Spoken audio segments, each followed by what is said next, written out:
we rolling? Okay. Welcome, everyone, to the Jaeyunvitational. I'm your host, the Sellsword. Available Mondays through Fridays. Rates may vary. Jaeyun. And I'm joined here today by the resident lore master himself, Baron PNGtubers. Hello. Welcome. Yes, thank you. And I suppose you could call me the resident lore master, although my more complete title is Librarian of Referential Expertise. It's a bit of a mouthful, I understand. I'm the librarian here. I work at the Valhalla library, the not used enough Valhalla library. But yes, I'm grateful to be here. I'm glad. Thank you very much, Jaeyun, for having me here to help you out with the Jaeyunvitational. I'm grateful for today. Grateful for this special event. And I'm grateful for you too, Baron. Thank you. Because now I have somebody to talk to about these matches that we have today. What matches yes, indeed. are you most excited for today? Well, yes, that's a great segue over to our bracket. Let me show everyone at home. This is what our bracket looks like. As you can see, we have some of the top 60-ish of the best legends Einherjar here in Valhalla, except of course for Jaeyun here. Yep. But yes, we're going to start with the top left bracket and then go top right, then bottom left and bottom right, and go on from there. What a bracket we see today. Oh yeah, no kidding. In fact, Jaeyun, you're the one who put this. You kind of like paired everyone up, right? There's some that you're especially excited about, I'm sure. I'm definitely excited for some matches. These are all grudge matches. Yeah, well, as many grudge matches as possible, certainly. But this first one certainly is one that I'm quite excited for. Now, Jaeyun, can you guess perhaps who I might be rooting for? Well, you're definitely rooting for Scarlett here. Yes, I very much am, indeed. Well, I'll be rooting for Zol then, just to keep it even. Come on, man. The book nerds. Gotta respect the book nerds, am I right? I mean, I appreciate Scarlett's strength, though. She is good at boxing. That is true. I think she's got her work cut out for here against Zol, but I think she can pull through, honestly. All right. King's Pass. First person to grab the weapon. Oh, they aren't even going for weapons. I have a feeling we're gonna. Oh, there we go. Lance. I have a feeling we're gonna see a lot of just kind of like fist back and forth kind of thing. Scarlett seems to. I admire that. Especially with these like arm wrestling fight. Oh, arm wrestling. Oh, they're really going for the boxing here. They seem to like going back and forth, honestly, just in general. These legends just kind of like going between their weapons and just their fists. Absolutely no respect. I'm so surprised by this. They're like hovering around the horn. Yeah, I was wondering if Scarlett was going to use that horn there. I wasn't entirely sure. Oh, Zol almost got Scarlett there. Risky ground pound. I'm surprised that neutral air even caught her. Yeah, Scarlett's just whittling away at his health over there. Come on. And Zol, despite being pretty like tanky looking guy, only has a there it is. That's got to be it. Oh, no, it's not quite. That's not enough. Not enough. He's still alive. I was just about talking about his defense and how little it was. Oh, man. Oh, there's some close calls right there. Oh, boy. Oh, my goodness. Okay. Oh, there it is. Oh, she got him. She got him. Amazing. Oh, man. Right in the middle of an attack there. Oh, man. That was great. See, this is why we root for Scarlett. This is why Scarlett is awesome. She had the smart plays, I will say. Did you read about that? Maybe she read up on the Zol lore for all I know. I don't know. But yeah, truly quite impressive. Amazing. Well, let me just give my thoughts on that battle real quick. You see, they had that battle where they're arm wrestling for the Valhalla Ladies Book Club, and then afterwards, look at this battle. It looks like poor Zol, lost again. What? Let's see. I mean, what other competitions could they even do? Then there's fighting. You mean trying to get the. You mean for dominance over the lore book club, but not the lore book club. Zol has to have something. Maybe Jeopardy or something. Jeopardy? You see Zol doing well in Jeopardy? Yeah, I mean I was.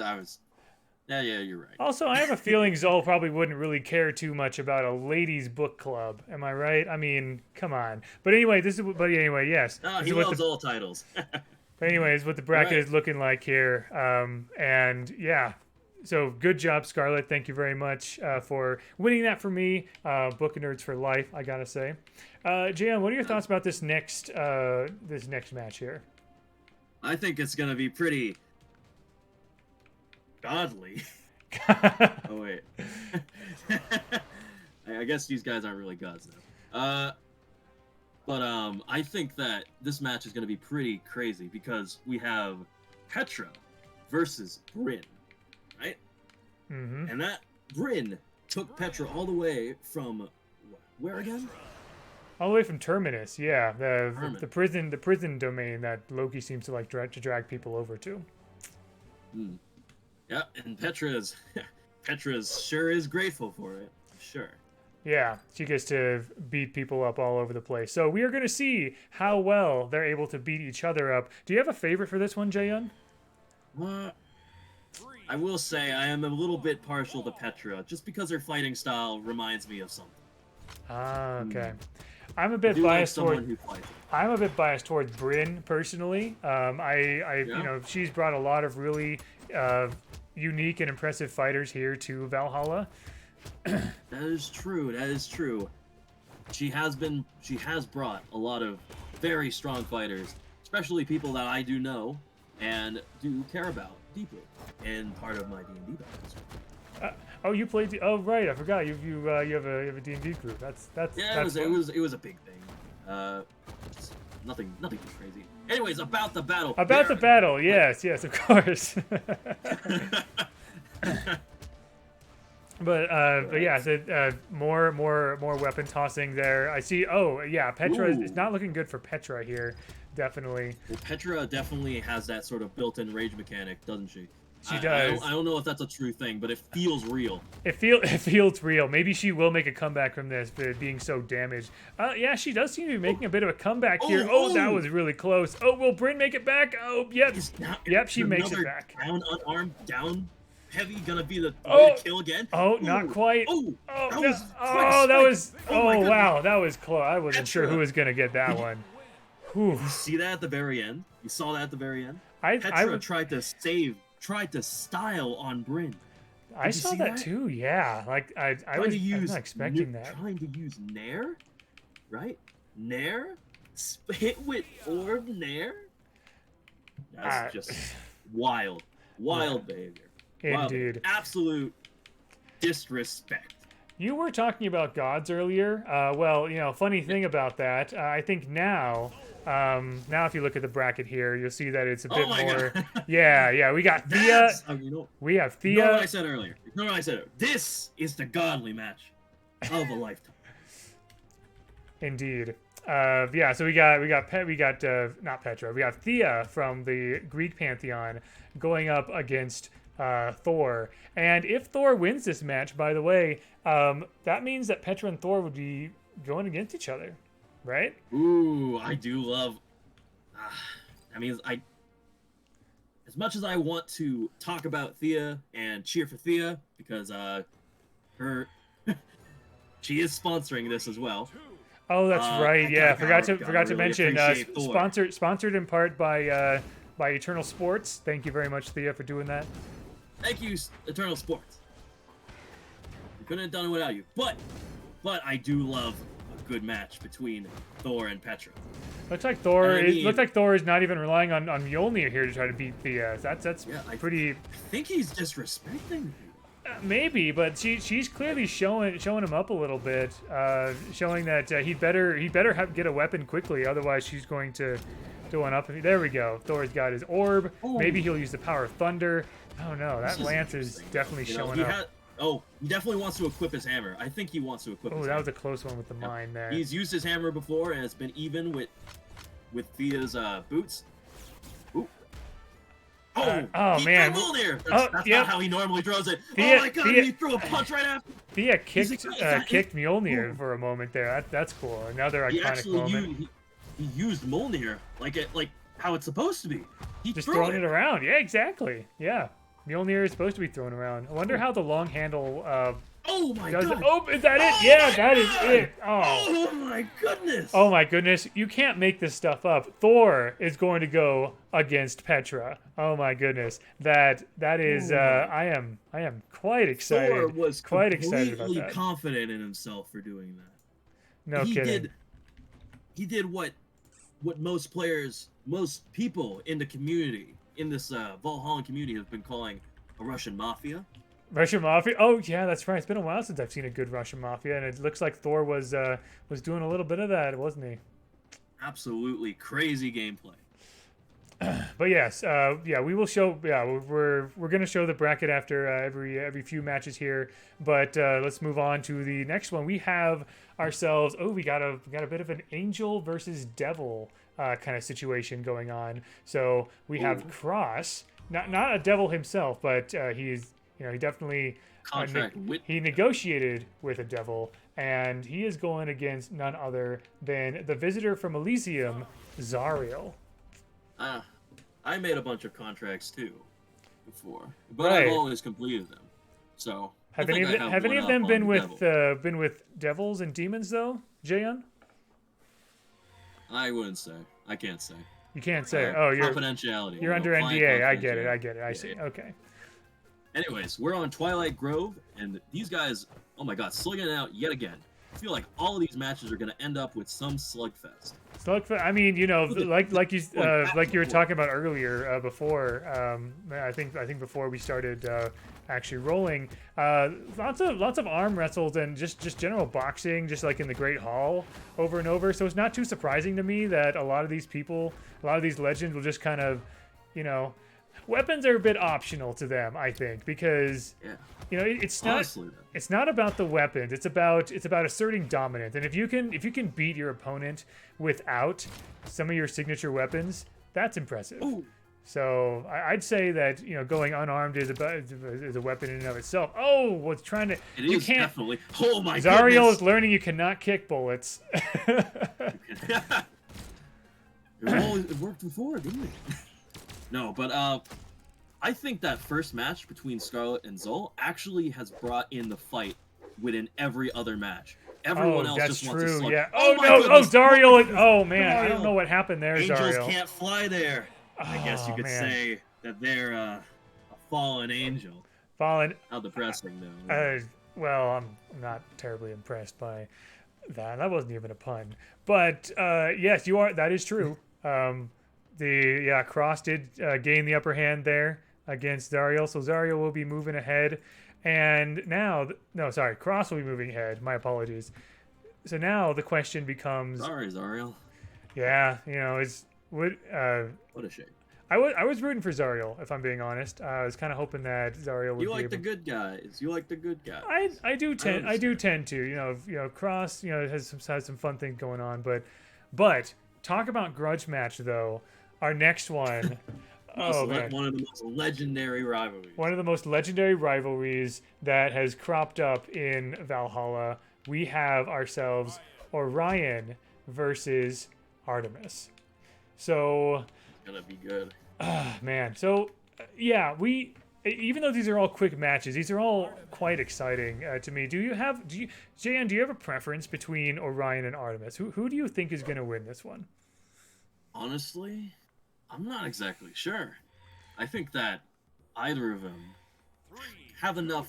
I feel like Artemis definitely has more hatred towards. She Orion does seem to have Orion. more of a vendetta against Orion. I've noticed. Orion's just kind of chilling. Orion is just defending himself, which I think might fuel into this.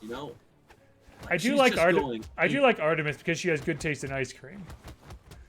Oh, you don't know her favorite ice cream? Strawberry. Strawberry. I was gonna say she talks about it like every other day. She's also another. That's the only good thing. That's the only good thing I've noticed. She's always plotting either to attack Orion or strawberry ice cream. Yeah, she does come to the library every so often, trying to learn more about the Greek legends of Artemis and Orion. You're rooting for Artemis because she goes to the library. What kind of bias is that? It's the good kind of bias. It's the informed. It's Orion's the librarian doing this classic kind of trick. Down signature with spear. Classic Orion move. Classic Orion. Yep, that's true. So classic. Oh wow, yeah. And another classic backdash into that's gonna be it. Why did Artemis? Orion, it's just bread and butter. Why did Artemis run into that? She ran into that like twice, I think. Oh man, I'm so disappointed. Sadly, Artemis is too light. She couldn't handle too many hits from that. I think that was a great match overall. It really showcased how Orion was playing. I suppose. Gosh, I cannot wait for Orion to show his face eventually. At least I'm hoping. A guy can hope. If he faces Tezuka, there's definitely something going. True. Tezuka isn't a different bracket. We'll see where they go. Yeah. We will see where this goes. They won't see each other unless they make it to the finals. Oh yeah, that's right. That's just kind of how just sometimes that's just kind of how the bracket works. And you know what? No better match ready for that. Well, indeed. I don't know. I feel like there are grudge matches and stuff, and then there are just stuff where people are just friendly with each other. I think this one is actually going to be the next one. We have Core versus Sentinel. Yes, indeed. Another friendly match. A couple of Hammer brothers, shall we say. Oh, nice. I don't get what you're talking about. I'm sure Core doesn't know what I'm talking about either. But Sentinel does. I'm also going to have to root for Sentinel in this one. He has 4 PhDs, probably one of the smartest people in the entire roster today. Core. Oh, Core what? Just No, had a Sentinel. chance. Why Core, did you? Oh my! I didn't even get a chance to say my. What? Oh my gosh, Sentinel, buddy, what do you?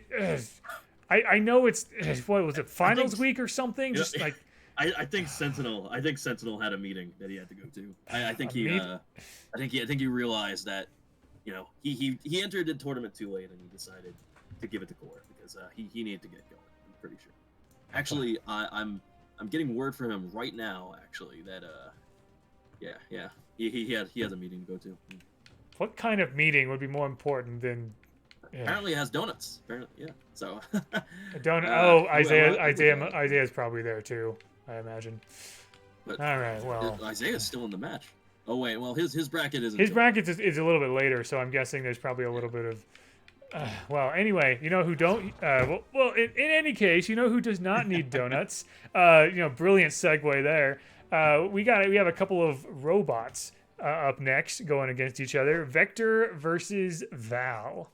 I don't think Vector needs any more donuts than he can already form himself into.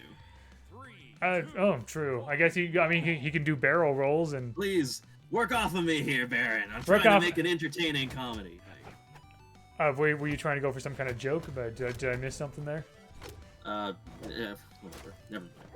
Oh, anyways, is it too late for the joke? Oh my goodness! Oh wow, Vector is showing. The only joking that's happening. Oh no, Vector! Vector just. What? That was such the only joke that's going on is Vector himself. Oh my goodness, he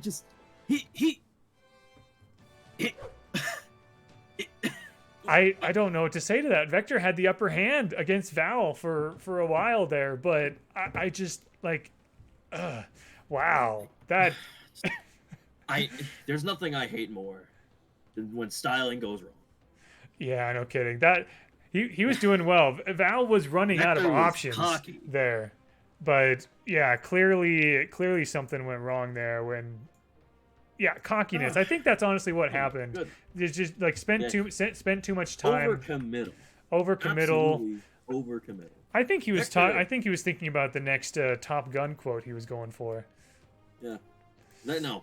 Vector was thinking about lunch as soon as he was like getting that final blow. He was just like he looked away for a second and just think he was on his like HUD, his like little screen. He was just thinking, yeah, what should I get for dinner? Maybe. He fell into the blast zone. Oh man. Anyway, this is what the bracket looks like now. We are going to move on to the next bracket over on the right. So our next match is going to be Munin versus Caspian. So of course, Munin is of course one of 2 bird sisters. Very. I know Hugin. Yeah, very talented musicians. Do you have a preference for like? Do you think one of? Do you think for between these Munin and Hugin as far as their Oh, what? Musicianship, My I preference think. between them? Musicianship, Oh, I think. musicianship. Oh, I don't think I could say.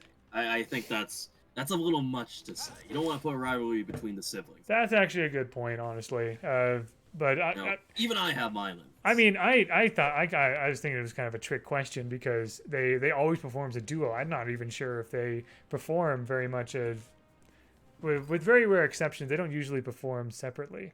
But Munin is going to perform separately against.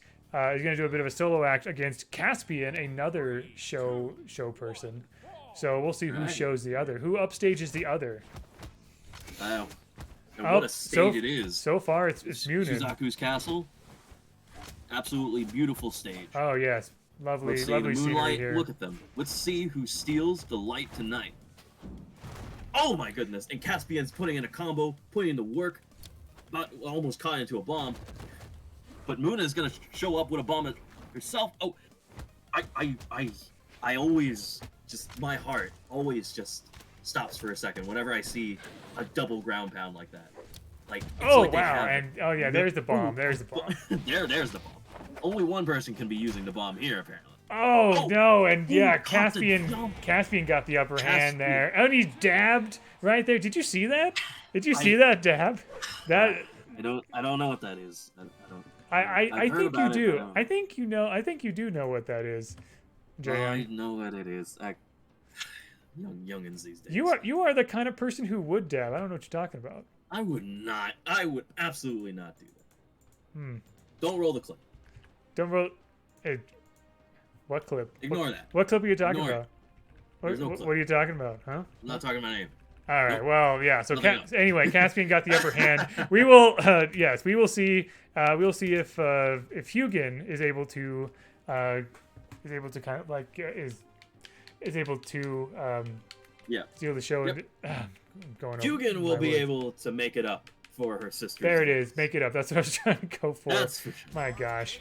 No worries. No worries. Can you tell this is my first time commentating? You know, it's just. I don't know why. It's mine too. Jaeyun, I don't know why you asked me to be like a commentator when I'm like a librarian.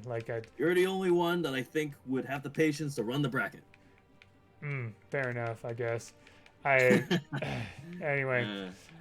But yes. But anyways, we're on to the next battle, and this is another grudge match. We have Arcadia versus Dusk. Ooh, this is going to be exciting.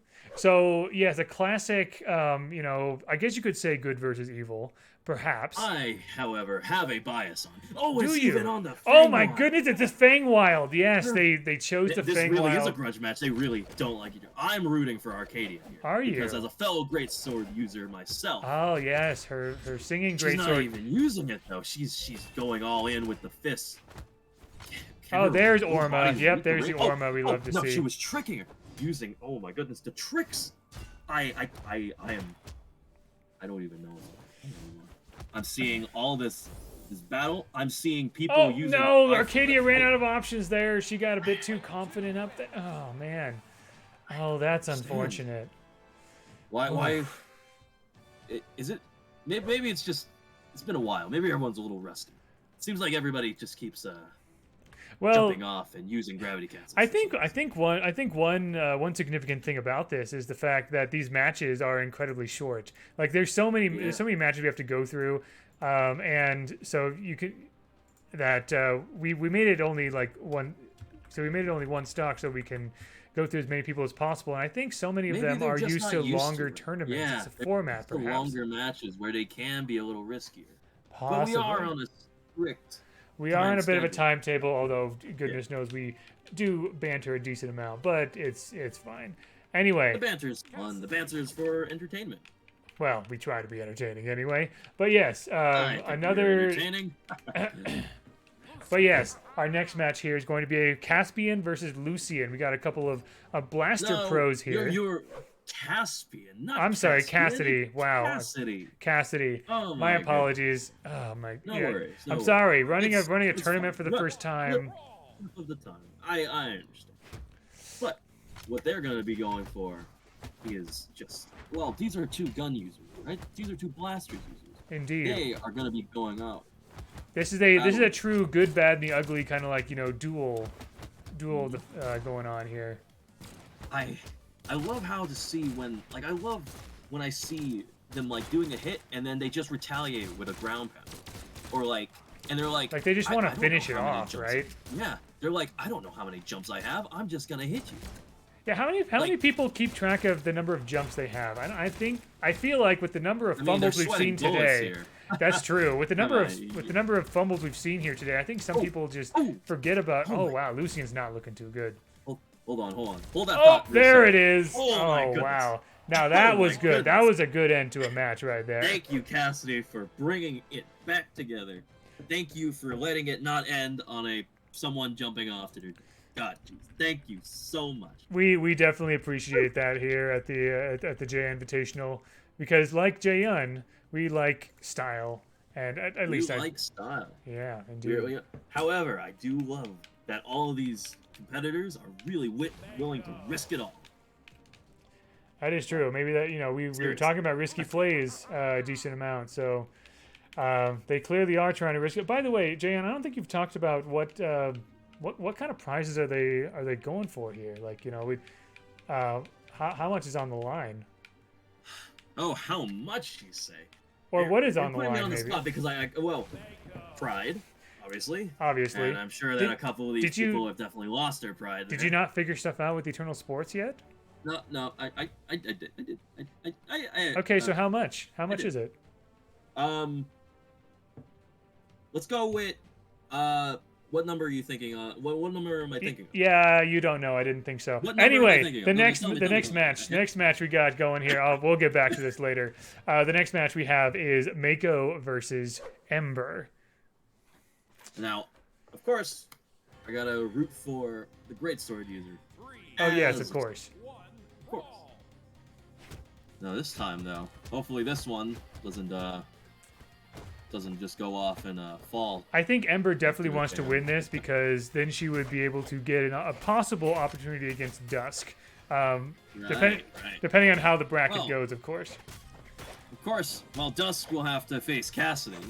True. And then have to face there's the great else. sword.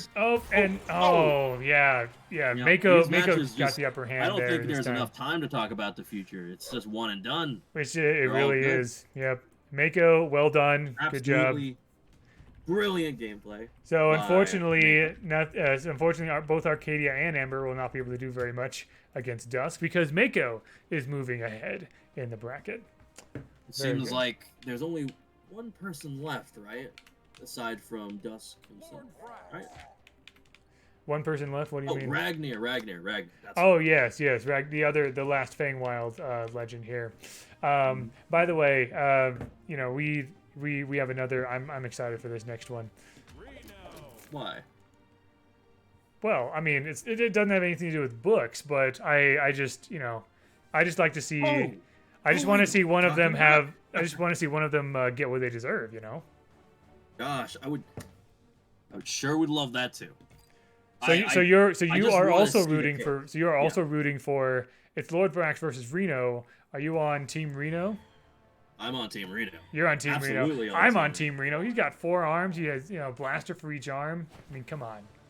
I mean, did you see that match before? I mean, I wasn't able to watch it, but I heard about the match. And Reno took out 4 guns. Like, who does that? Yeah, exactly. You can't do that normally. I will say, though, he does seem to hold back for the most part until it really matters, right? Because I only see 2 guns right now. Definitely seems to have the advantage right now. Maybe 2 guns is just enough. Oh, and he's bringing an Orbot. Bringing Orbot out, yep. And by the way, yes, remember everyone, that robot does have a name. It's Orbot. Yep. I think Orbot, like, feels pain. Well, I mean... Have you ever asked the same question to Vector or Val? I mean, or maybe that's too sensitive a subject. I feel like that's... Sorry for discrimination. I didn't mean to. Well, I don't... personally, I mean, as far... I haven't heard Orbot say ow at all. Oh, they both threw away their blasters. I think they're just going to be brawling it with fists. Oh, they might be. Nope. Brax is bringing out his lance. Oh, wow. Reno's turning that around. Cheating, I swear. Oh my goodness. I think Vrax should hear us because he's really putting his all here. I didn't think they could hear us. I'm starting to wonder about starving. That. Reno is just trying his best. Yeah, exactly. Orbot's brought again.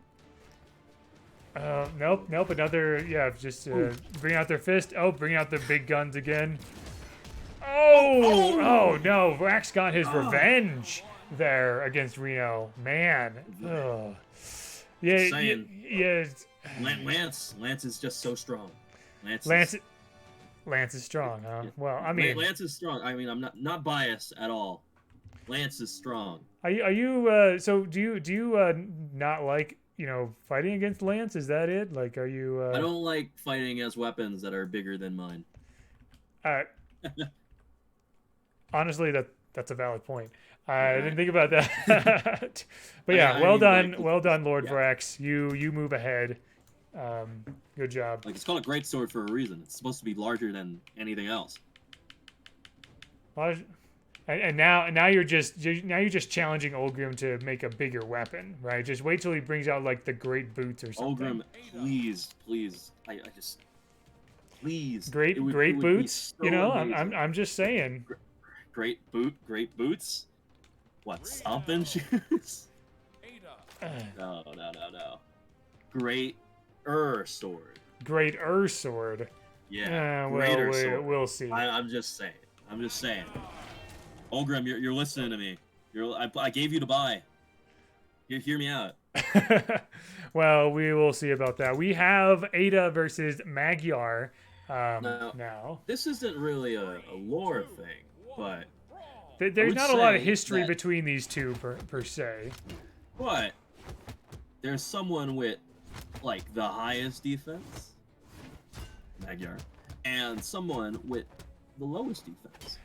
And actually, when you think about it, Ada is sometimes called the ghost in the machine. So we're dealing with 101 ghosts if you think about it. This seems like a really unfair match now I think about it. Why did I do this? I'm so sorry. Why did you do this? You're the tournament organizer. I'm just sitting here. I thought it would be funny. I thought it would be funny. Well, it is funny. It's freaking hilarious, man. No, it's fine. It's fine. Ada. Also, why do you care if it's unfair? Magyar is the one with the great sword. You seem to like great swords. People with great swords. That is true. So I would think you wouldn't have a problem with this. You know what? Stop trying to out-reason me. I know you know my lore, but I know me more than you know me. Right? We'll go with that for now. Yeah, sure. We'll go with it. Anyways, this match is not looking good for Ada. She was almost out at one point. I'd say it's still pretty even. It's always even until someone's out. Fair enough. And now we have blasters. Ada's really showing. Oh my goodness. Oh, she's going deep. She's going deep. Oh, is she gonna make it? No, she's not. Oh, it's her fault for going too deep. Magyar even went down to try to save. Save? Well, I don't know. I think I think they were taunting her, honestly. Congrats to them. Congrats to Magyar. Yep, congrats to Magyar. Well done. Oh, this is gonna be a bit big. Oh. I think this is gonna be a big match because if a certain person wins this one, then we're gonna have some souls being hunted. Right? Are the stakes really that big? I don't know. I put in the rules that you can't be hunting people after the match. True. Also, matches after that. So we got Nyx versus Queen Nai next. And does Nyx even know Queen Nai is... I guess I need to whisper here. Does Nyx know that Queen Nai is the person she's looking for? I don't know. I'm not sure if she realized that yet. I didn't even know that. How do you know that? I didn't know. I don't. Anyway, yes, it'll be very interesting to see if this Reaper versus this normal person from the Aztecs who's going to win. I think you should probably you could probably contact Nai's agents. Wait, Einherjar have agents? You don't want to be sued. Wait, people. I didn't think people could sue. Why would they have lawsuits here in Valhalla? I don't. Oh dear. Well, I have a service. It's called the Sellsword. Are you saying you're a law firm as well as a sellsword? Whatever pays the bills. that I don't pay, but I like having money. Fair enough. Queen Knight does seem to be showing Swordship. Swordship. Mondays through Fridays. Queen Knight does seem to be showing up Nyx here. That was a very awful bomb throw, just way off base there. No, I think it's that Nyx is being a little bit easy to dodge. Right? You think Nyx is toying with Queen Knight? I think Nyx is toying. That's a dangerous possibility. Look! As soon as it gets to the point, you see that gravity cancel? You see that? Nope. There we go. Queen Knight. Nyx shouldn't have messed around too much, honestly. Yeah. Nyx was messing around way too much. Yeah, you kind of need to get a bit serious here. You can't be making mistakes like that. Yeah, anyway, especially when it's one stock only. I feel like I don't think enough of these legends have got the memo that it's only one stock. Oh, definitely not. Anyway, here showing the updated bracket here. We have now gone through. Bracket is. Yeah, we've gone through half of round 1. Here. Round 1. Very cool. Let's move on. Moving on. Yep. The left. You said something about Isaiah earlier getting donuts. I guess he's back now. Oh, you're right. Yes, he is back. I would hope that hopefully that meeting was worth it, Sentinel. One would hope, I suppose. But yeah, looks like Isaiah's definitely ready, and Isaiah's going up against. Oh, this is interesting. This is a very interesting pairing. I would not have expected this. Yeah, you want to know why I did it? Why did you do this? Why did you choose this pairing? This is because Isaiah is from the modern day.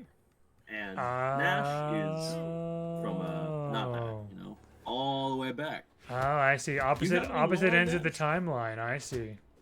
You have any lore about Nash? Like, well, Nash is a man or a Neanderthal of few words and gestures, I suppose. But one thing I am actually really curious about. So. Everything from Nash predates pretty much every record in the library. We have a couple of like cuneiform tablets and like papyrus scrolls and stuff, but from Nash's time, the library is sorely lacking, if I'm being honest. So I don't have a lot, but apparently, according to the Asgardians here, Nash was here before they arrived, which really puzzles me. Oh, Nash what really puzzles me is how Nash was able to avoid that hit. Oh yeah, that was really impressive. Maybe that's what's been keeping him up for this long. He's like he hasn't been naturally selected yet. He is just because of he has not been Nash. Prowess. He's not been naturally selected yet. Oh, there it is. I get that. But ultimately, a modern weapon. Ultimately, modern weapon. We got him. But Nash couldn't see that coming. But Nash did put up a good fight, and honestly, he seems like the kind of guy who just kind of doesn't care a whole. Like he doesn't put too much stake into things like this. I don't know why he joined in here because I don't think he knows what money is. That's actually a good point. I don't think he knows either. Huh? Yeah, it's all for the fun and the fight. It's all for the thrill of the hunt and all that. Speaking of, you asked me what the prize was earlier. Yes, I did. It is $100,250 in coins. Dollars in coins. What's the conversion rate there? The conversion rate is like we'll figure it out. I thought you would figure it out. Why would I? Okay. Come on. You really for barbecue. You really expect me to? You really expect me to also handle the prizing after all this? I did not sign up. Not handle the prizing, but handle the conversion rates. That's handling the prizing. That's handling the whatever. Moving on to the next match. This is another exciting grudge match here. Mm-hmm. Are you familiar with the history between these two? I do know that Koji is very not well liked by Tori for a little marital dispute. Well, not between the two of them, but yeah, Koji. Koji killed Tori's husband, which I mean, to be fair, That Hattori sounds did very, very sad, but you know, the Hattori way did that not- you're presenting it makes it a lot funnier. well, the Hattori did not marry for love either. It was more of a marriage of convenience for power or something. But still, clearly she remembers that Koji did that, and she is definitely making Koji feel that right now. Jesus, yeah. Koji hasn't been able to grab a weapon until now. Oh, is he gonna make afterwards. it? Oh, Jesus. she is Oh, not my letting goodness. him rest at Oh, my all. goodness. She's not letting him forget what he did. Jeez. Oh my goodness. I That was half close. of that match was just spent off stage. Oh yeah, it was. I love those tense offstage moments, and yeah, Hattori was definitely dominating. For some reason, I feel like I've been hating them because, gosh, they've been really like eating up at me because I'm not even sure if they're like. No, Hattori did not dodge soon enough. Oh dear. Oh I yeah. don't think Tori would have been able to make that unless end stage, maybe end. Well, it's no use crying over spill. Indeed. Well done to Koji for moving on and getting. Good job for Koji for really toughing that out. That was like a huge. He got the better of his own demons, if you will. Am I right? Yeah. Oh come on, that was a good one. You didn't even see that one coming. Yeah. Well, all right. You know what? You know what match we haven't seen coming yet? What? A familial duel. Ooh, we have a duel of the siblings here. A duel of the faithful This is siblings. basically a mirror match. That is true. Mm-hmm. Mirror match. If you, Yeah. I don't know if they're twins. They may or may not be, but I can definitely see the resemblance. Mostly in their moves, in and their style, not necessarily even in their in faces. what they're doing right now. Look at them; they're literally just. They're just copying each other a bit. They're just slapping each other around. Like you know that thing that's like siblings do when they like just like like they hit each other like that. It's like exactly like that. See which one slaps the other the hardest. or just like they're just like slapping each other, pulling hair. I mean, this is just like a sibling rivalry at this point. Indeed. Like, look at that. They're just toying with each other. They're just doing simple, rapid hits. Ooh, wow, that was a brutal one. And Chell isn't even trying. Isn't even trying. Threw it backwards. Could have ended Tesco right there. I'm wondering if Tezuka can get back from that. He is doing decently well so far. Oh, Chell could have ended the match right there, but she decided not to. Oh my goodness. Please do not get yourselves falling off the stage yet again. Oh no! Oh, Chell, you were doing so well there. I think we've learned a valuable lesson today. And We're what might learning that be? very valuable lessons. Do not be that cocky off the ledge. Yeah, I would say you could stand. I imagine that's a lesson you could stand to learn yourself. You remember that one? About me? I'm not fighting. You're not fighting here, no. But you remember that one time in the grand tournament where you, Kaya said hi to you first, and you lost a bet. Hey! I know what I'm. Yeah, it still hurts, doesn't it? Yep. Yeah. You're supposed to be my friend. What's going on here? I wouldn't be your friend if I. Well, I wouldn't be your friend if I didn't make fun of you a little bit. You know what? Okay. Read about my lore some more, wouldn't you, fanboy? Oh, let's go on to the next. Well, fanboy, I'm flattered. Yeah. Let's move on. We got Onyx versus Asuri here today. All right. This is one of the matches where I just wasn't sure what to do, so I kind of just had to mix them. It is still really funny to me that you just chose this is not even a seeded tournament or anything. You just chose these matchups and you just wanted to see what would happen, which is hilarious to me. And inevitably you kind of come up with things like this where you're not entirely sure what to do with Onyx or Asuri. So you're like, let's see what happens. Both of them have very, very high kill potential. I mean, Asuri's dunks, very good at basketball. Oh, true, yeah. Wow, Onyx. I think Onyx is more of a shot put, maybe.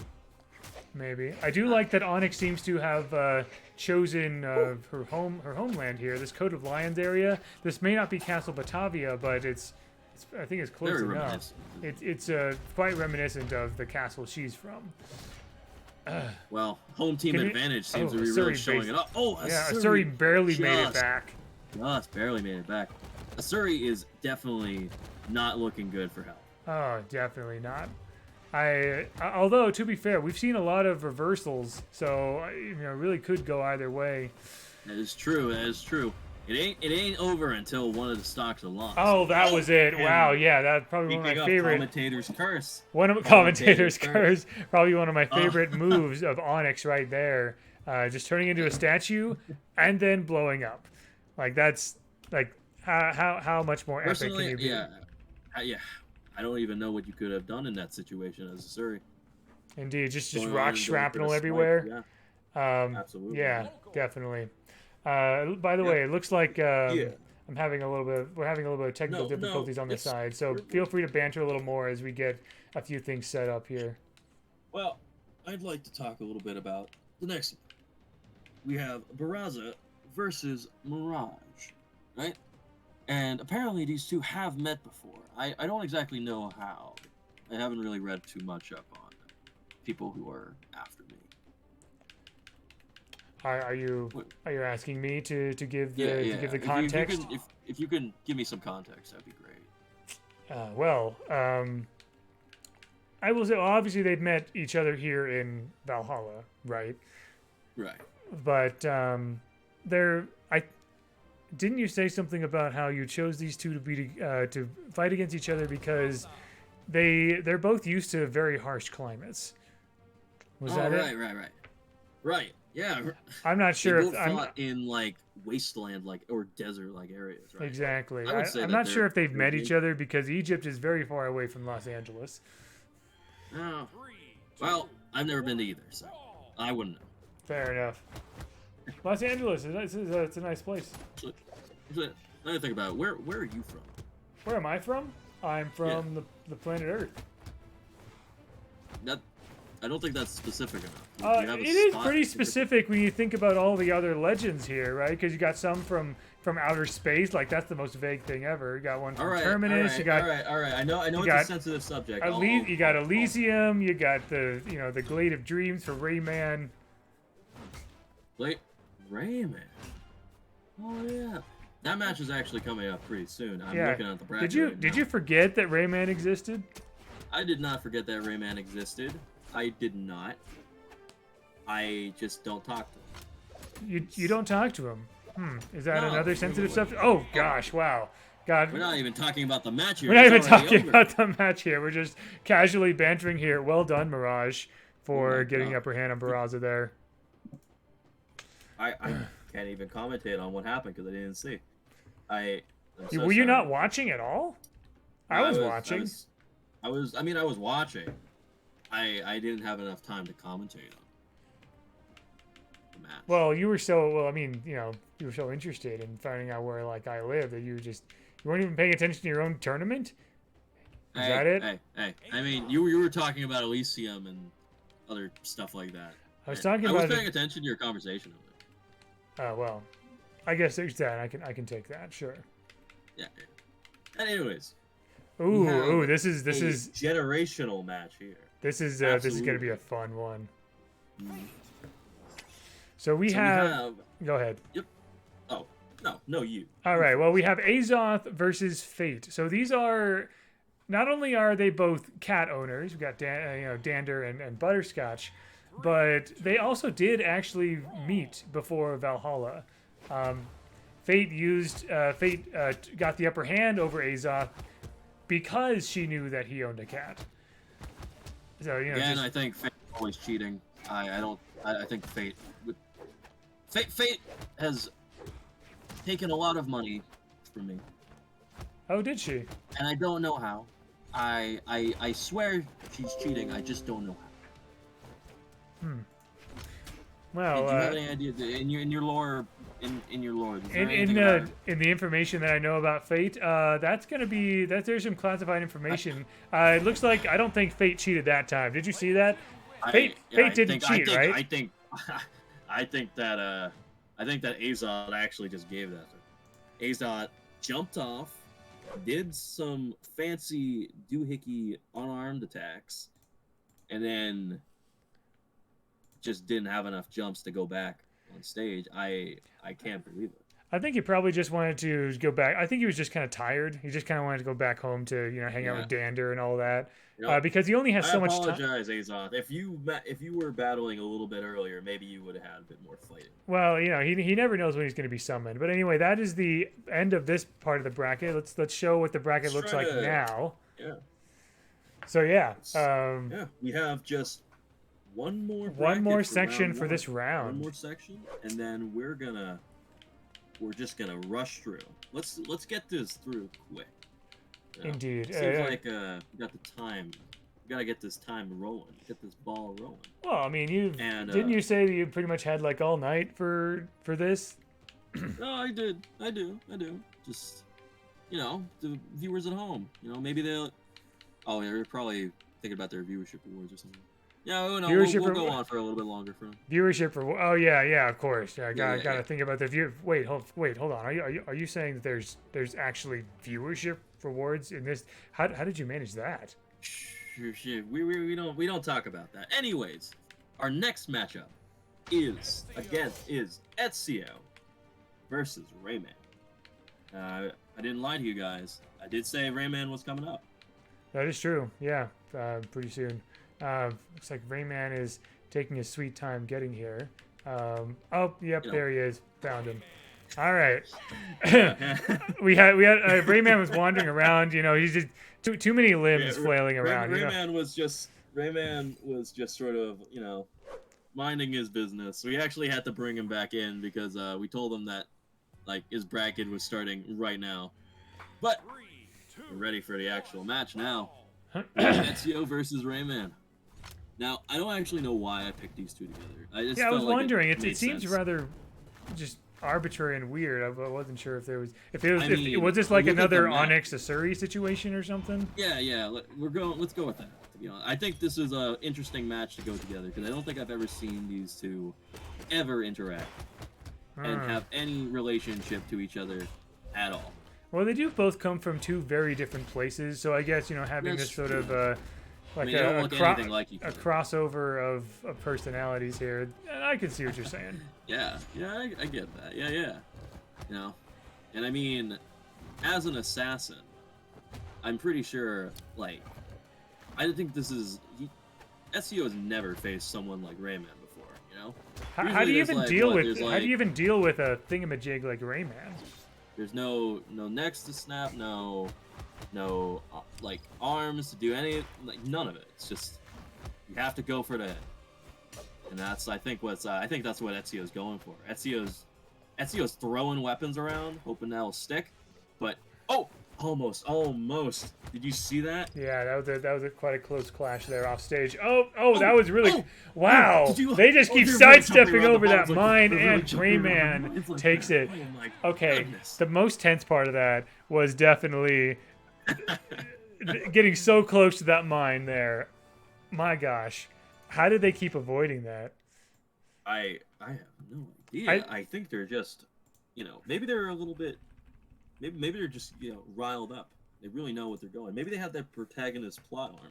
Maybe.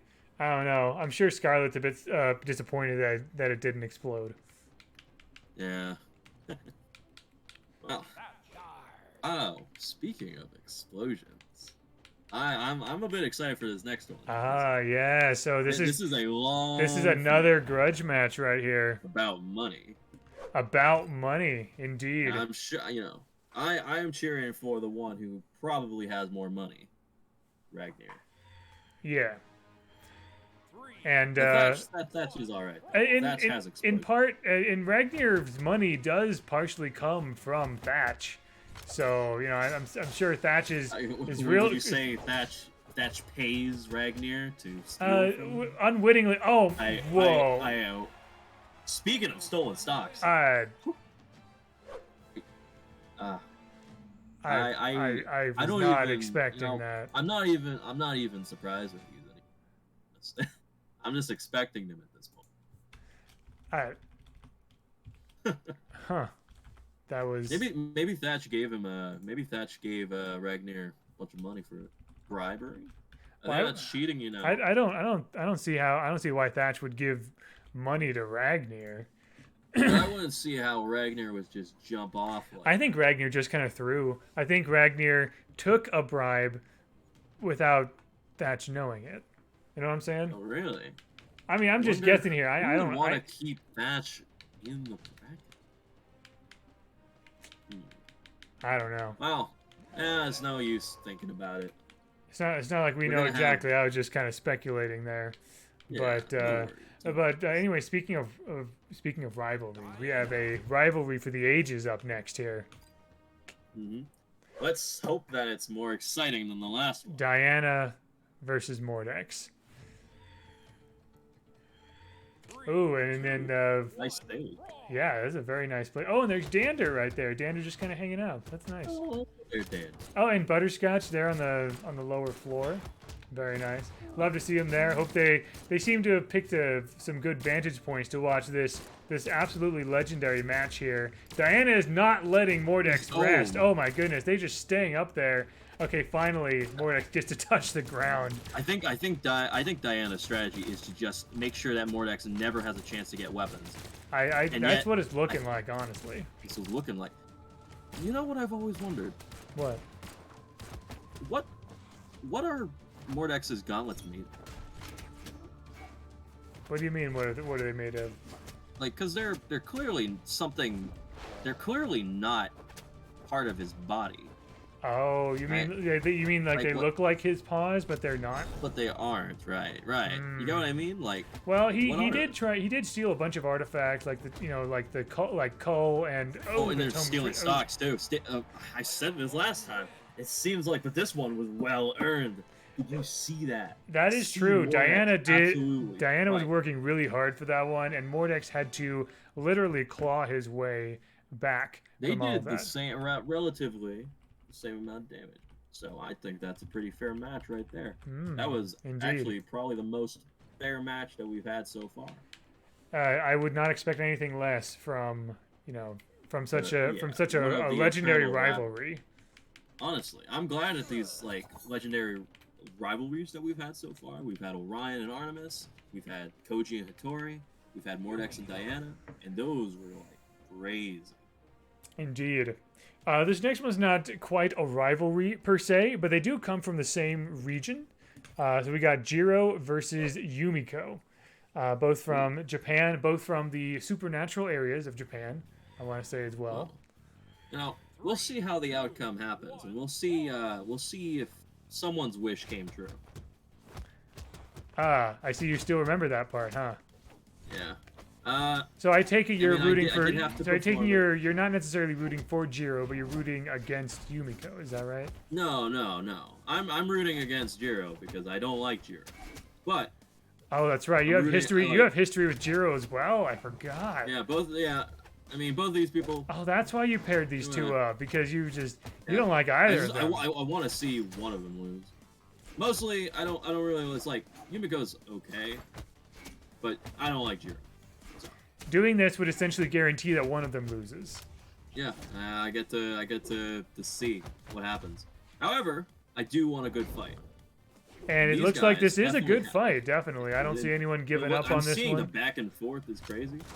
Oh wow, Jiro knew exactly where she was gonna go. The bombs, do it. I think honestly, one more hit will do it for either of them. Just one strong hit will do it. Oh, not quite. Yumiko is wondering why hasn't Jiro been knocked out yet? Is Jiro just giving up? Nope. He was taunting her. I think he was just taunting her. No, Jiro. That was all bait. Oh yeah, I think he was baiting her, and it didn't quite work out as much as he planned. Oh, that's it. There we go. So I think Yumiko absolutely deserved that. Jiro completely disrespected. Okay, so you're not too disappointed by that result. I'm not disappointed at all. I think Yumiko deserved that. Okay, okay, fair enough. It sounds like you dislike Jiro more than you dislike Yumiko. Is that right? Okay, that's fair. I mean, work is work, right? I didn't dislike Jiro that much, but I did get a good, big old magical sword from it, so. You know, that's business is fair. business. Now, this match is another interesting one.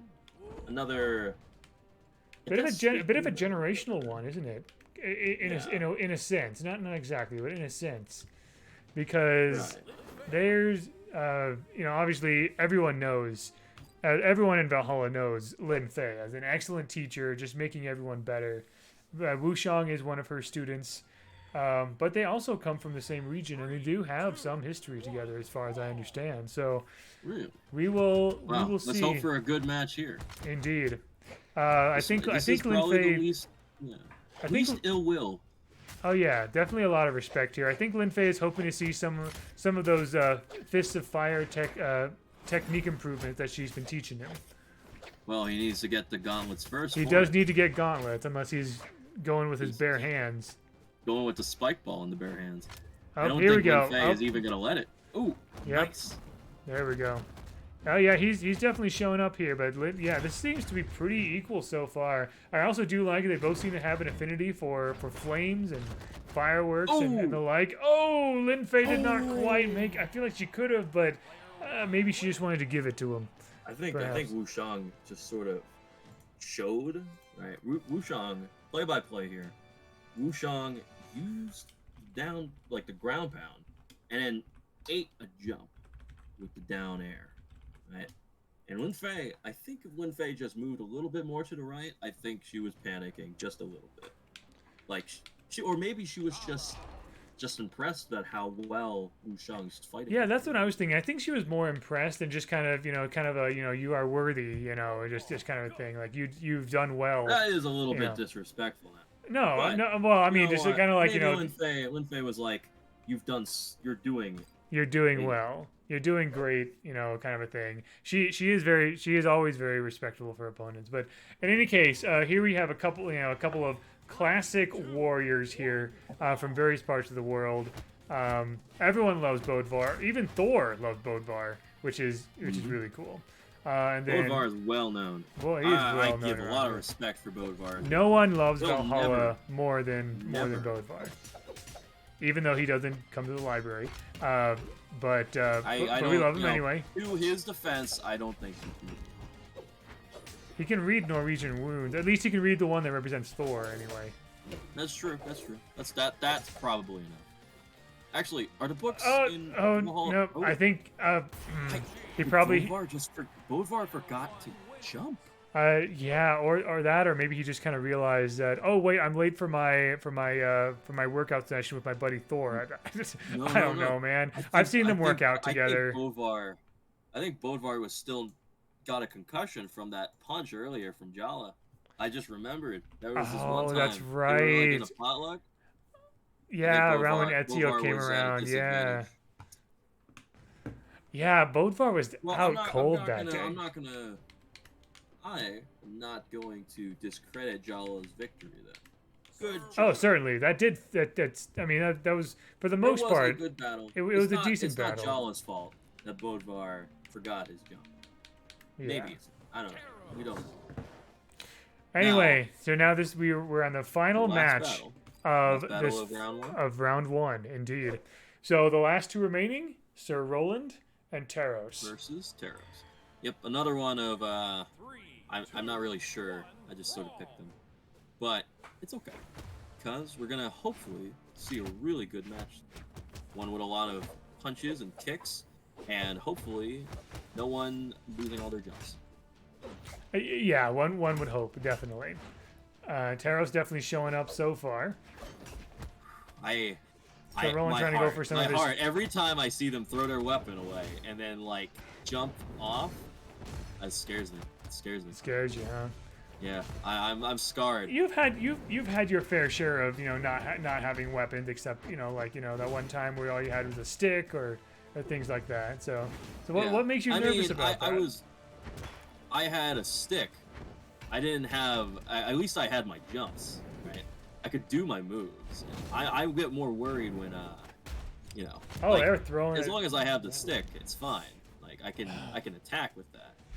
But if yeah, Taros did not give Sir Roland a chance right there. I think Well that was played. the most legit play I've seen. That was like a repeat of the Orion and Artemis. Oh yeah, honestly, yeah, and that was also like he knew that Sir Roland was out of options and was about to recover a few of them, but Taros just would not let him have it.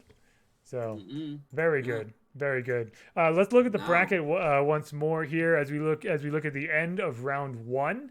So you can see now. So yeah, a lot of well fought matches, a few disappointments. Yeah. Maybe more than a few disappointments. Hopefully round 2 will change that. Hopefully, indeed. But yes, so and things are working out really nicely here because, you know, Jaeyun, you like seeing grudge matches.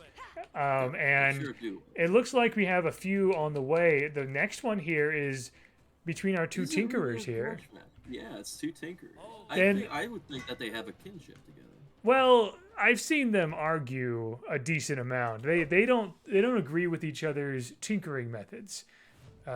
So they have a bit of a bone to pick with each other, I think. Well, you want to make a bet? I'm not betting against you, my guy. No. Why? Come on, it's like 100 to 1. 100 to 1. I'm starting to see Scarlett. I should have taken that bet. I really should have taken that bet. Oh man, See, you should have taken that bet. I really should have. It was 100 to 1. I told you. Ogrim. Maybe you're better off making. Well, I'm pretty happy about that, honestly. You know, it's. Of course you are. Of course I am. I mean, what didn't we? Weren't we like seeing Scarlett face someone else later? We were like hoping for that, or was that someone else? Yeah, well, Scarlett. I think there are a few other matches that we are hopeful to see. Another exciting one, just by sheer happenstance, is Petra against Thor. Ooh, so so what do you know about their history here? There's not a lot, but there's some fun stuff here. You're quizzing me? I am quizzing you. Yes, I am indeed quizzing you. I didn't know that this was gonna be this kind of stream. I do know that Petra, like, when Thor was Petra's teammate in a 2v2 match before, Petra just went off and offed Thor middle of match. It was really funny. So I think she did like I think she did like I think she showed him up by winning a 2v1 situation when Thor was out. And also KO'd Thor. Oh right, she did KO Thor. Oh my gosh, yeah, that was hilarious. I think Thor is gonna channel that energy into I mean, it's something that's really funny between these two is that they both use projectiles. Oh yeah, and I mean, Thor is just throwing, right? Thor is just throwing his hammer, like not with the electricity, just sort of throwing it, which I think is really funny.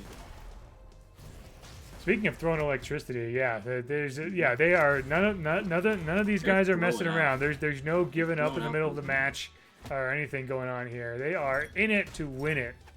Please, let's go. This is what we like to see. This is the kind of action we like to see. Absolutely. I will be rooting for Thor here because I think his potential is very high. He has such strong abilities, such strong attacks.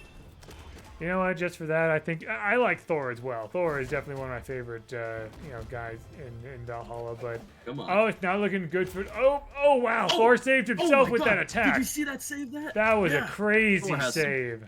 God of Thunder. I didn't realize he was that smart. If I'm being honest, that was a very smart play right there. I will say. I mean, battle tactics like. Oh, but Petra got the best of him anyway. That was close. That was really close, honestly. Very well fought. Very well fought. I'm very happy about that. Maybe that was commentator's curse again. Maybe. All right, so so this next match not quite as legendary or anticipated, but just like everything else, still a fun one. So you know how Cross beat Azariel, and of course Orion beat Artemis. Well, now they're going out against each other. Let's see who beats who when these two go against each other. Yeah. Who are you rooting for here? Orion, I'm assuming? Yeah, I think I'm going to go for Orion here. Orion is a chill guy. Also, there is, you know, just the sheer enigma-ness of it. That's not a real word. The sheer magnitude of the enigma that surrounds him is just very intriguing. What really intrigues me is that last stock there. That was quite enigmatic and quite disappointing. See, you want to talk about commentators? Orion. You want to talk about commentators' curse? That is commentators' curse right there. Yeah. I mean, there's going to be more of that happening. I can assure you that. Because we're only talking about the competitors today. That's true. All right. We have Val versus Core. Yeah. So we have the robot versus what? Like, we have a robot versus a golem? Well, these are basically... between a golem? Well, they're basically the same thing. These are basically two different types of constructs, right? One is of course more sophisticated, but Core is still was created by magic essentially, and they both. We have magic versus sentience. Machines. All right. Yeah, indeed. We'll see how it goes in here. All right, they both have their different weapons because they both share gauntlets. They do both share gauntlets. So let's see how it goes on here. Oh, Val throws the weapon away. Core is just going to be ground pounding. Core's going to stick with this weapon. Oh, never mind. Commentator's curse. I'm never going to predict them, I swear. That was a weird bomb throw. That was. What was she going for there? I'm not 100% sure. She's like, she would be really good for basketball. That's like tactical passing technique right there. Oh yeah, I heard the basketball court is getting a bit of a revamp pretty soon. Oh, I'm excited for that. Yeah, all that construction. Jaeyun balling? Jaeyun balling? I mean, I balled a little bit at tournaments before. Do you participate in some of those other tournaments? I mean, some of those other sports, or is it mostly the grand tournament? I'd say mostly grand tournament. I mean, like, I'll do some. I think most of all, I'm more interested in battles to win, competition to win. So if it's a competition for money, then I'll try anything at least once. Well, I imagine that there's a decent amount of, like, you know, betting to be had when you with you know, like volleyball and basketball and. Ooh. Oh yeah. Sorry, hold that thought for a second. Ooh. Oh wow! God. And Core's just completely off the map right there. Like, that was impressive. Ooh, wow, that was cool. Was gone. That was gone. That was a close one. Amazing. That was incredible. That was a close match. Good job to Core for that. I think Core had enough. Core was like, I'm not gonna take this bye from Sentinel. I need to get my head in the game. Oh my goodness. All right. Speaking of, I can't believe the bracket just happened to work out this way.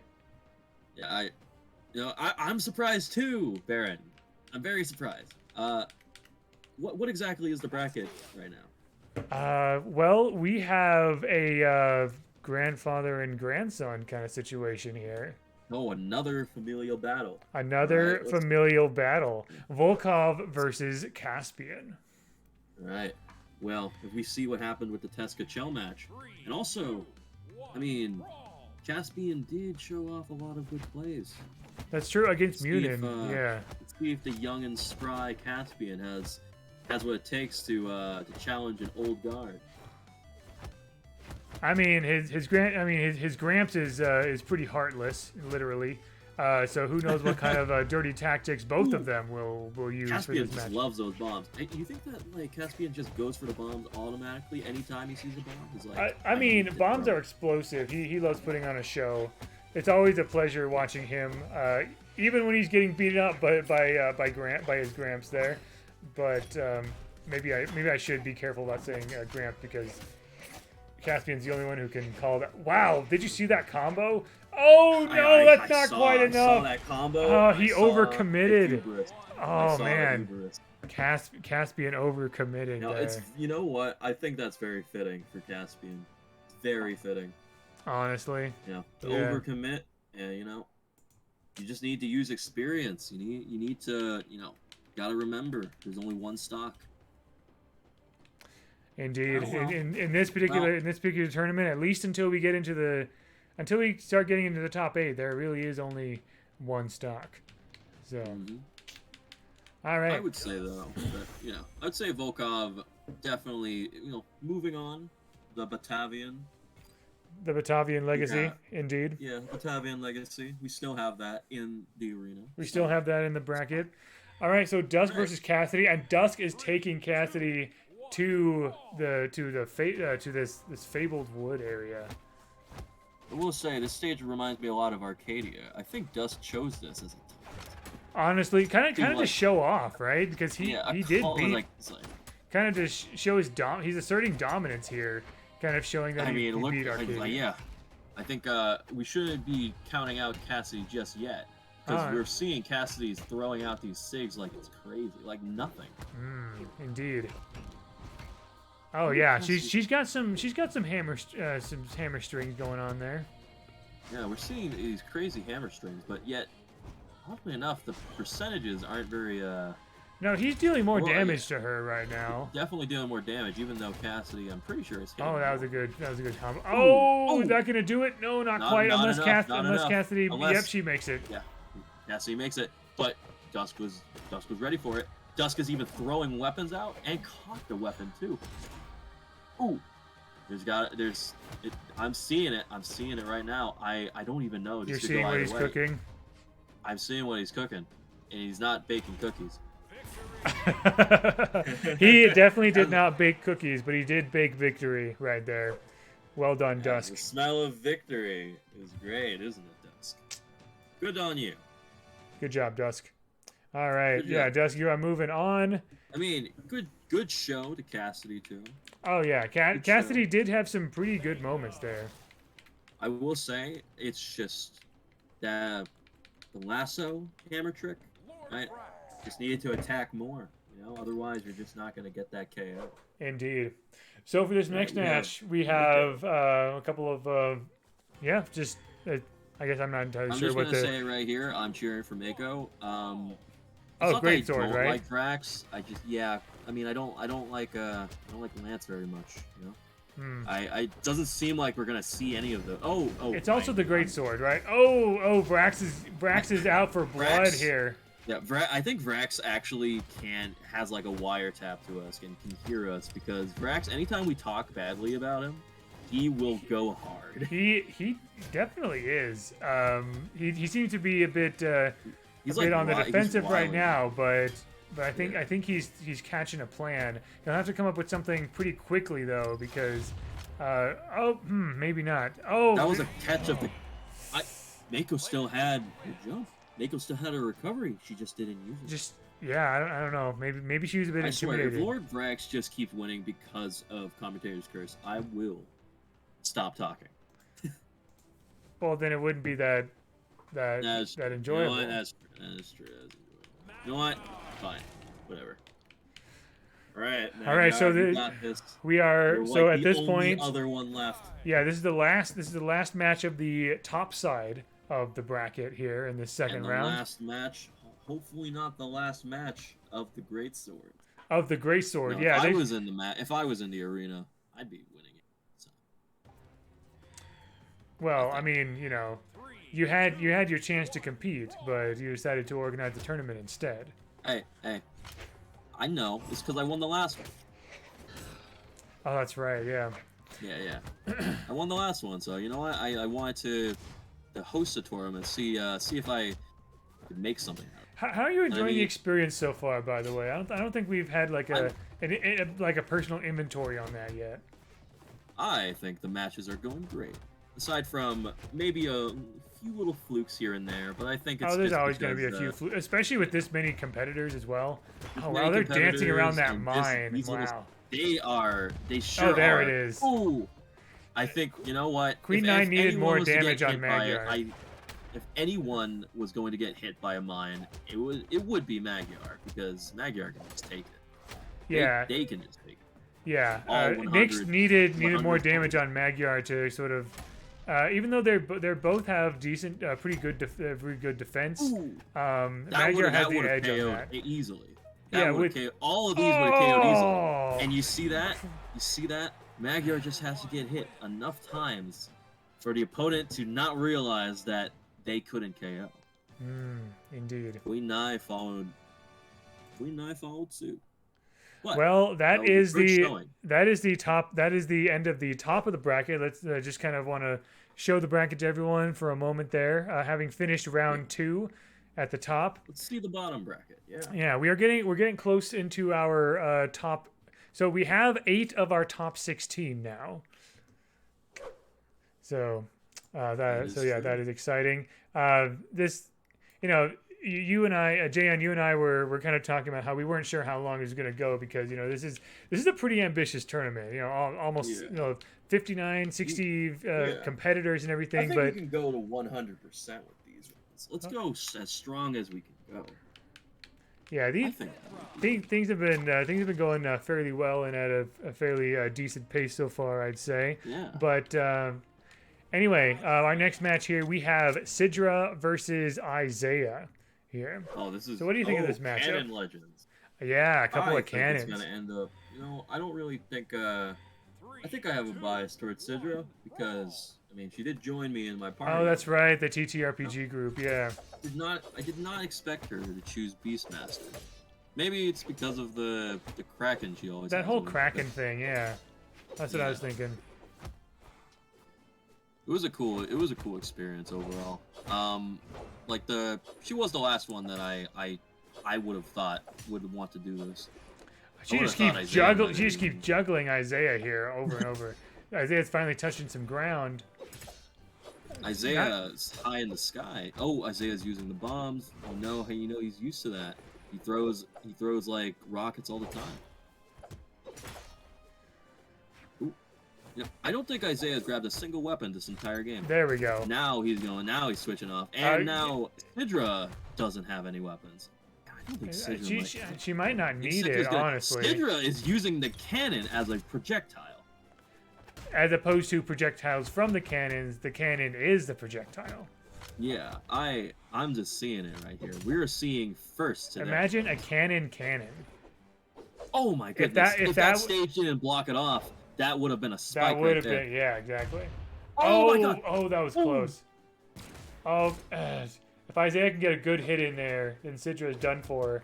But no, they're back on the stage. Oh, Sidra's trying to go for something. Really go. There it is. That's it. Yeah, that was. I felt that. I felt that spike. That was brutal. I felt that too. Good job. I knew it was a good idea to put you in Dubai. All right. Well, yeah, I don't think I have a lot of. I don't have a lot to say about this next matchup here. Tezuka versus Koji. Yeah. But cool. But yeah, there's a couple of warriors from different parts of the world. We'll see which fighting style comes out on top in this match. That's a great thing about Valhalla. Valhalla has many different fighting styles, right? Are they just dancing around the weapon like that? Seems like it. Yeah, Tezuka does have a bit of. Tezuka as a luchador does have a little bit of a flair in him, Yeah. I think do you think Koji fights for fun? Like, do you think he fought for fun back then? I don't think he did. I mean, considering his history as a wandering samurai, he kind of had a vendetta for years, about carrying the. He has kind of a serious backstory, carrying the demon-slaying sword from his father's school, Sounds tough. being confronted by demons for making contracts and stuff, and refusing that contract, and getting overwhelmed until he made it to Valhalla. Gosh, and I mean, in comparison, Tezuka got to beat up bad guys and has a handsome face. Oh man. None of us have seen his face. We don't even know what he looks like. I mean, yeah, I guess not. Oh, is Koji gonna make it? Oh, no, Koji could have made that. Koji definitely could have made that. That's always a little frustrating to see. And Koji was sort of laughing a little bit. Maybe. I think you kind of have to have a little bit of a sense of humor to some degree after everything you've been through. That's true. All right. Tezuka moves on. Tezuka does indeed move on. Now, let's see. The next one. We have Onyx versus Kaya. This is This is interesting because Kaya is probably one of the. I mean, Onyx is one of the larger and the heftier legends, simply just from her stone construction. And Kaya is definitely one of the more smaller and more nimble fighters. So, despite that, Kaya can take a hit. Like, oh, true. I think only like one bit less than Onyx, to be honest. That's disappointing. I was gonna say Kaya. It disappointed me. Kaya fought ice giants, so I was kind of hoping Kaya for did 10 damage that game. Kaya, what the 10 damage. I think she was trying to go for like 1 damage for each age or something. Each year she's been she was alive on Earth or something. No. I think Kaya was just playing around. You don't play around here. Yeah, I think it's what it was. Just kind of not taking the competition seriously, and like Kaya, I get it. I know, I get it, but like you don't take. There's a lot of things you don't take seriously, but even it makes sense to not even take Jaeyun seriously. But the Jaeyunvitational, come on, you were invited to this. But you know what? Let's consider it the Fun-vitation. Well, I mean, you invited people here. I don't think that fun. works. No, the Fun-vitation. Ah, I see. Yeah, Because still not called the, still not some of your best work. Do you want some Funyuns with that or something? Like, what are Funyuns?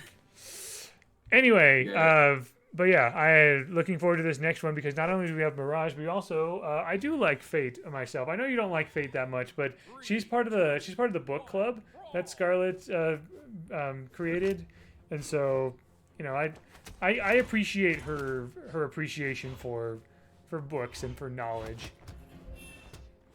Right. But you know what? None of that is important in the game. If it wasn't important in the game, you wouldn't have had me here. I'm just saying. It's true. We got a match going on. I just, I want someone to work on the bracket and have some nice friendly banter with. And what I'm seeing right now is anything but friendly. Fate is absolutely starving, bullying Mirage here. Yeah, not even letting Mirage use that bomb. My goodness. Yeah. I think... No, I'm wow, serious. I think Fate is cheating. Fate is reading all of Mirage's moves. I swear it. Oh my goodness. I mean, I'm a fan of reading. Oh, that was close. Not a can. Oh, that's it. That'll do it. Fate is moving on to bracket. I'm pretty happy about that. You know what? I'm also very happy about that. That was a great battle. Are you? That was an incredible battle. That was pretty good. Honestly. Yeah, that's true. I mean, I'd say that she's cheating, but you know what? I don't think I can abide by that. That was just a good match. Maybe not for Mirage. All right. Well, we talked about Munin before, and now we get to see her sister in action, Hugin. So let's see how Hugin fares against Rayman. Right. I'm excited to see because I do know that both of them play instruments from time to time. True. I mean, Hugin a lot more than Rayman. But Rayman strums on the lute a little bit sometimes. Mm-hmm. Yeah. Actually, Hugin did have a lute in our... Hugin was playing as an owl bard. Oh, she's the bard of your party?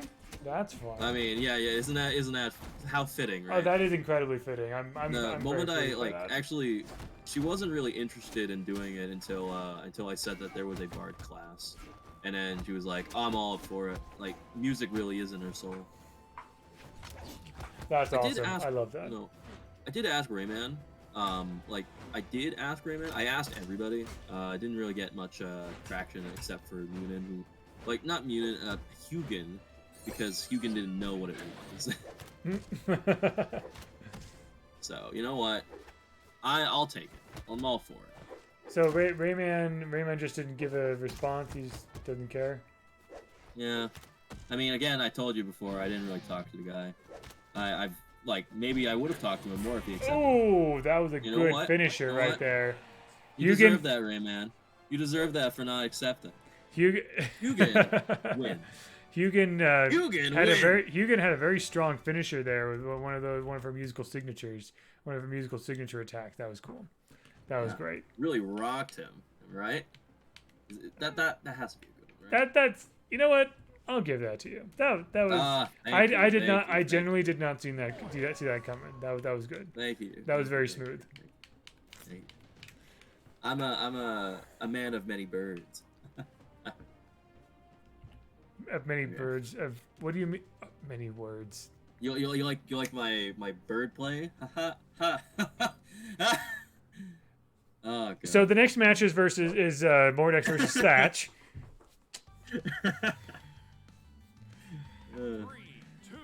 I don't pay myself enough for this.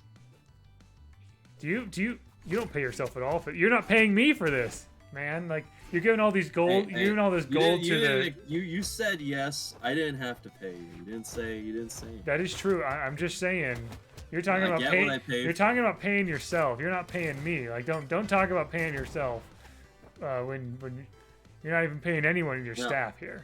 I mean I'm paying out, right? You know, all the money goes to and who gave you that money? The people that I earned it from. Also, shout outs to exactly. So just full disclosure, Eternal Sports is providing 100% of the prize pool, just so you know, because you know I happen to know that Jaeyun, I know you had a modest prize pool before, but I think Fate now has what was going to be the prize pool, right? You just couldn't help yourself. Are you saying that Fate's gonna win? You say like no. You couldn't help yourself playing another round of poker with it, just to see if she was cheating. I mean, I don't know where you heard that information. I'm the librarian, man. Where haven't I heard it? Librarians. What are librarians? Librarians are like the barbers. They just hear all the gossip or something. Well, I mean. Anyways, not well. I guess I don't hear much gossip. Not a lot of people go to the library. Yeah, actually, that I was gonna say that last bit, Thatch's desperate attempt at the end there when he was off the stage, that was impressive. But Mortex gave him a run for his money. Oh yeah, spike. Absolutely, gotta love him. Indeed, absolutely. Right. But yeah. Clash between Yumiko and Lucian, the power of different colored fires, I see. Indeed. Also, another interesting thing about this matchup here, their eyes. So Yumiko is blind but uses other senses, and Lucian is on the search for enlightenment and opening his third eye. So there's so definitely the idea of sight and also like seeing what can't actually be seen by physical eyes is definitely something these two have in common. Wait, is Lucian actually blind though? I don't think Lucian is blind. I think he's, again he's on the road to enlightenment, and he's been looking for that end goal of enlightenment, but also enjoying the journey. He just happens to be higher in that road than most other people. If that's the case, then is Lucian also that? Because he also doesn't have. Oh my goodness! And oh wow, that was speaking of roads, he's on the road to the loser. On the road. Well, there's no losers. There's no losers bracket here. This is all single elimination. He's on the road out of here. Yeah, indeed. Good job to Yumiko for that amazing stage spike, right? That was really good. Yeah, definitely using the stage spike, and definitely using the hammer. Yeah. Hammer the ground pound and landed on stage and hit Lucian. It was all calculated. Crazy, man. So we have Jala versus. Yeah, this is the last match of round 2 here. I feel like we keep saying that whenever Taros is involved. Now I think about it. Well, Taros was in the last match of the previous round, so it makes sense. And he did style upon Sir Roll. Oh, he did. Oh, yeah, he did. Yeah, let's see what happens here. We got a couple of powerhouses here. Jala is not someone to mess around with. That's for sure. Absolutely not. She's proving it right now with these incredible edge guards. Oh, yeah, throwing the axe, catching it. Yeah, they both do know the... Oh, Jala, what are you doing? Oh, my goodness. Well, that's unfortunate. Jala took a book out of Bodvar's, took a page out of Bodvar's book. A book out of Bodvar's page, is that what you're trying to say? No, page out of Bodvar's. Yeah, you got it wrong too. Oh man. We have fun here. We have fun here. We enjoy it. We have fun here. Yeah, of course. All right. Well, that was the last match of our second round here. So let's look at the bracket once again. Kind of see we have our top we have our top 16 now. Yeah, one more round before top 8 here. All right. let's get on with it. Yeah, very exciting. So I think because of how things are shaking out, there are fewer and fewer iconic pairings are happening, but we're also trying to see who is the best of all of these. Like, it's one thing to see drama here, of course, but it's also another to see skill, and also just to kind of see skill, and also just sort of see who is able to withstand the entire tournament regimen, so to speak. And so what we have here, reminder to everyone here at home, also to all of the competitors, if they can hear me, it's one stock, don't waste it. Indeed. One stock until top 8. The format changes a little bit with top 8. we're gonna have 2 stocks. We're gonna have 2 stock matches in top 8. And we're gonna have them with a little bit more. All the challengers are gonna be a little bit stronger too. Yeah, that's true. There'll be more things. Everything will hit harder as well. Definitely. Yeah. Speaking of hitting hard. We're seeing this right now. Look at Petra's hits right there. Yeah, a couple of pretty tough ladies here, Scarlett and Petra.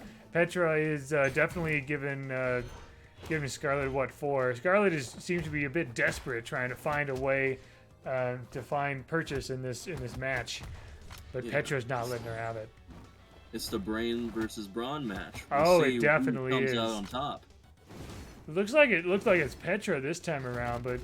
No! It's going to be more. Out Scarlett yet. I'm definitely not. I'm hoping once again that Scarlett is able to show Petra that show Petra the book. That, Lance. I'm seeing it right now. Oh, that spike almost got. Show her the book, Scarlett. Do it. Oh, you were gonna go for a hammer swing there. I could feel that hammer swing coming. Is that how it's gonna end? It's gonna have to be how it ends. I'm so sorry. I'm so sorry. Scarlett had a good shot. That was a good choice. That was honestly really that was honestly. That was a really good battle. I would say. That was quite a close battle. It was last hit anyways. I think it was fine. Good match. Good match. Still a bit disappointed, but good match. You still have faith. Have faith. Yeah. Okay. That's pretty good. Yeah. Thank you. Okay, so we have Cross versus Core. Indeed. Another match. Actually, I feel like I'm still. Even though I'm rooting for both of these people, right? Because I have a strong admiration for those who are dedicated to completing their task. Right? True. These two are pretty persistent in their own ways, and they also do know the way of the fist. They're definitely showing it. Yeah, they are showing look at it. all these spikes. They're just Core, come on, you can do it. There we go. Woo. Core just needed a little bit of time to breathe. I just want to see another case like before. Did you see that? Remember that last match? The most exciting match was seeing Core using that spike. Ooh, oh yeah, that was a really good Core spike. With the neutral sig spike. I'm not sure if we're going to see something nearly as flashy this time around, but they definitely, they definitely did show us a lot of, the Gauntlet mirror match, definitely, which I was happy to see. That's it's doing mixing it up a little bit more. No bomb this time. Crazy. Core's slide attacks are insane.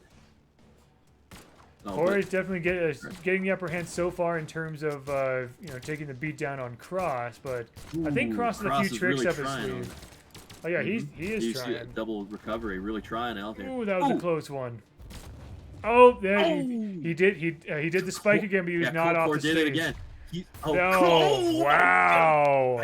He basically did the opposite. I think Core is a sleeper hit. I think Core is actually a hidden boss here, right? My goodness. Core seems so unassuming. Did you see that? Yeah, that's true. See that? I mean, Core essentially did the opposite this time, where he punched someone up out of the stage instead of punching someone down out of the stage. Yeah, and he didn't even need to use the gauntlets for it. That's true. Yeah, he used his own I cannot normal wait rock for the fist. Core match next time. I already have a favorite now. That's for sure. And I mean, Core will be going against Petra in the top 8. That'll be a sight to see. All right. We have Volkov versus Dusk. I feel like I know someone who really respects Volkov and Dusk. But I can't really put my finger on it. Yeah, it's probably a lot of people. Yeah, whatever. Anyways, they kind of have a similar design. I do know that one time Dusk dressed up as a vampire. For Halloween? Oh yeah, that's right. It reminded me a lot of Volkov. They, when you think about it, like if you gave them the same haircut, they could be mistaken for each other, and they maybe not realize. Dusk. The pineapple. Sorry. That's for those who don't know, pineapples mean pineapple basically means if you hit the bottom of the stage with your head and you just can't recover, you got pineapple. Yep, learning something new every day. I was today years years old. Why it's called a pineapple. I was today years old when I found out what that meant. So, yeah, true story. Okay, so next match we. So sorry for Dusk, but oh well. We continue on. Volkov moves on to the top 8. Okay, so I know you and I are definitely.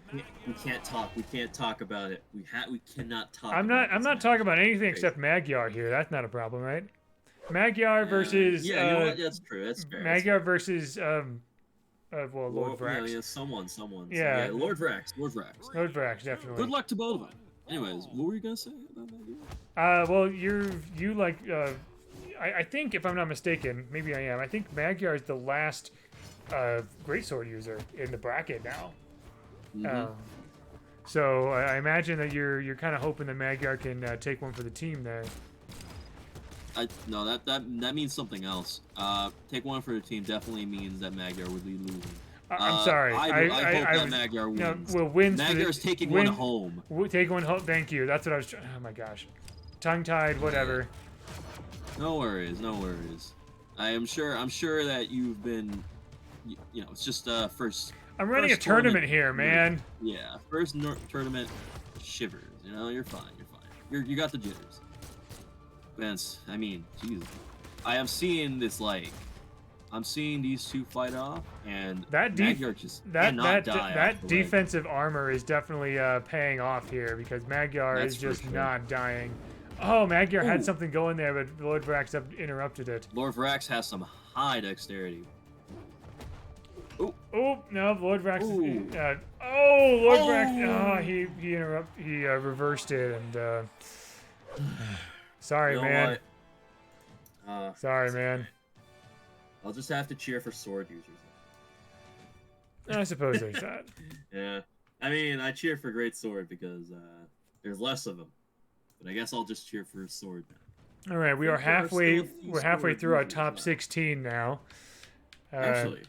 Yeah. Actually, I think there's only one more sword user left. All right, Sidra, that's right. Yeah. Sidra, bring it home. Sidra going up against Tezka. All right.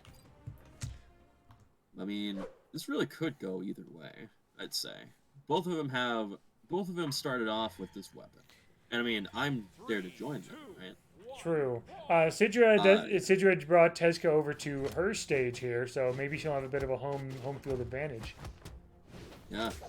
Can't ever rule out anybody though. Let's hope for a good match. We're seeing a bunch of battling, a bunch of. She grabbed a kicks. sword right No, away, that'll maybe in sort of like solidarity for all the sword people out there. Yeah. Sidra, if you can hear me, grab that weapon. Wow. Hey, let's go. Wow. I don't think she can hear me. She just. I don't know, man. Are you sure Lord Brack's not the only one who's been cheating? She is a pirate after all. You know what? That's true. That's true. No, look at her. Look at her. Threw away the weapon as soon as I said that. Also, come to think of it, oh man, is Tez good? Nope, Tez is not coming back from that one. The yeah, sword. Shipwreck Falls is known for being very unfortunate for the sword dream lives on. It seems. Sword dream lives on. Sidra makes it to top 8. All right. You know what rhymes with 8? Your favorite person. Onyx, of course. Yes. No. Yes, Fate. Onyx versus Fate is what is up next now. So yeah, another canon legend. Once again, yeah. So Fate is now that Scarlett's out of the bracket, Scarlett's out of the top 8. I'm really hoping that Fate can make the top 8, and actually Onyx and Fate, they both are in the book club. So I'd be happy with either one of them making it forward. So. It's a win-win for me. It just matters if they're in the book club to you. Jeez, okay. It just matters if they're in they the use book club. They use one of the study rooms at the library to, or they use one of the conference rooms at the library to makes me think. To hold their meetings. What exactly does Onyx like? What does Onyx like reading? Do you know? You know what books she checks out? I'm just curious because I don't really know what a gargoyle would read. That's a good question. I imagine that she likes. She might be a fan of some some of the old classics of some of the old classics of Gothic novels, perhaps, or maybe that's too close to home. I don't know. I heard it's like reading about history. I heard the book club was reading Great Gatsby earlier, so. Maybe, yeah. You know what? Yeah, more power to them. I think they should really understand more about stuff that isn't. Using that signature explosive move there. This is a good match here. This is really close. Like we're seeing these SIGs and they are landing, but they aren't killing. They are not. Yeah. Oh, the bomb. The bomb. Are you gonna? Oh! That was. Oh my goodness! That was one of the best. That was one of the best finishers I've seen all tournament. Oh my goodness! I could really tell that Onyx was part of the book club because dang, she read Fate like that. Oh my god! Yeah, reading like a book. Yeah, that was a read for sure. That was insane. That was so good. Oh man! What a combo! I'm really excited for these next matches. I've been seeing it. There's been only one case. There's been only one case of someone really giving it to someone. Let's hope the streak doesn't continue. Indeed. Well, yeah, 2 more matches in the top 16 here. We have Hugin versus Mortex. You got this, Hugin. Yeah, definitely rooting for Hugin here. We're both kind of biased here.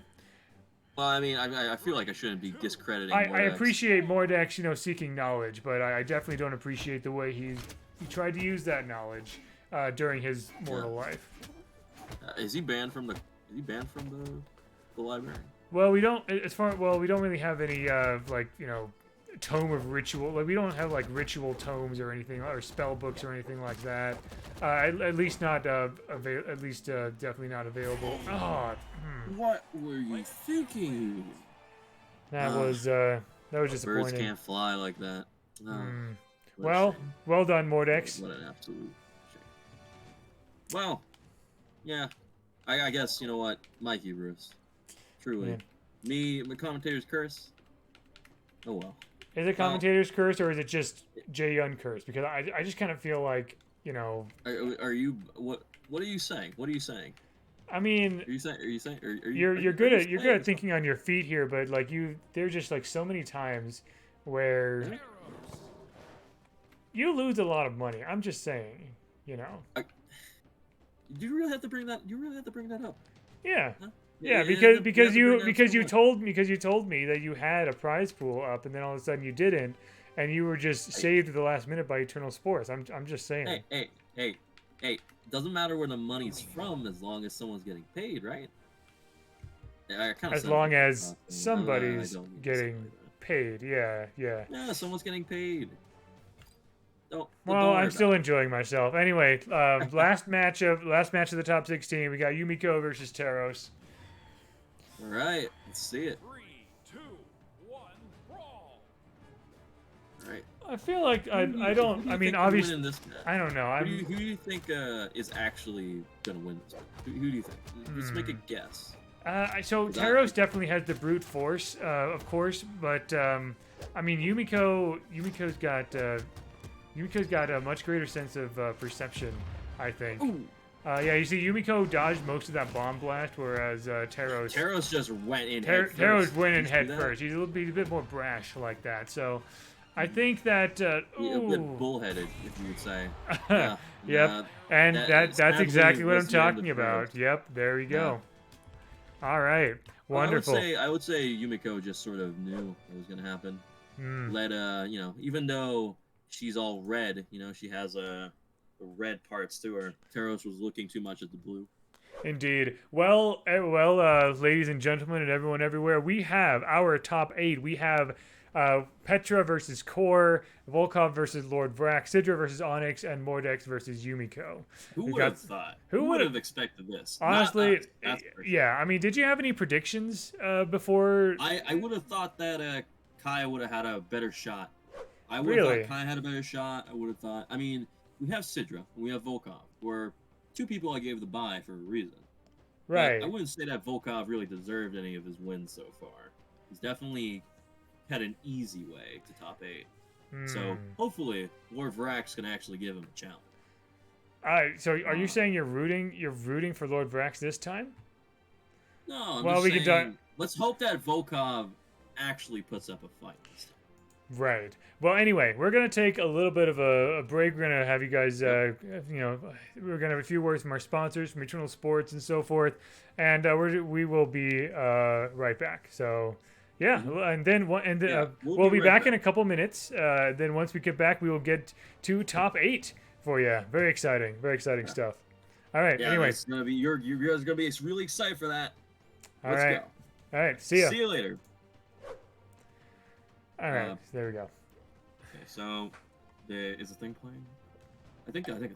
Yeah. We should be good. Anyways, I think we're off air now. you did something earlier that I thought was really funny. Could you do that again? I did something earlier. What? Oh, yeah, are you you talking did, about like, the thing? That face. Oh, the like, face. And Are you you did sure? the voice too. Like the voice was really funny. Oh man. Like, I mean, if you want me. nothing. Like, come on. Hi, I'm Bill1. How are you doing today? Oh man.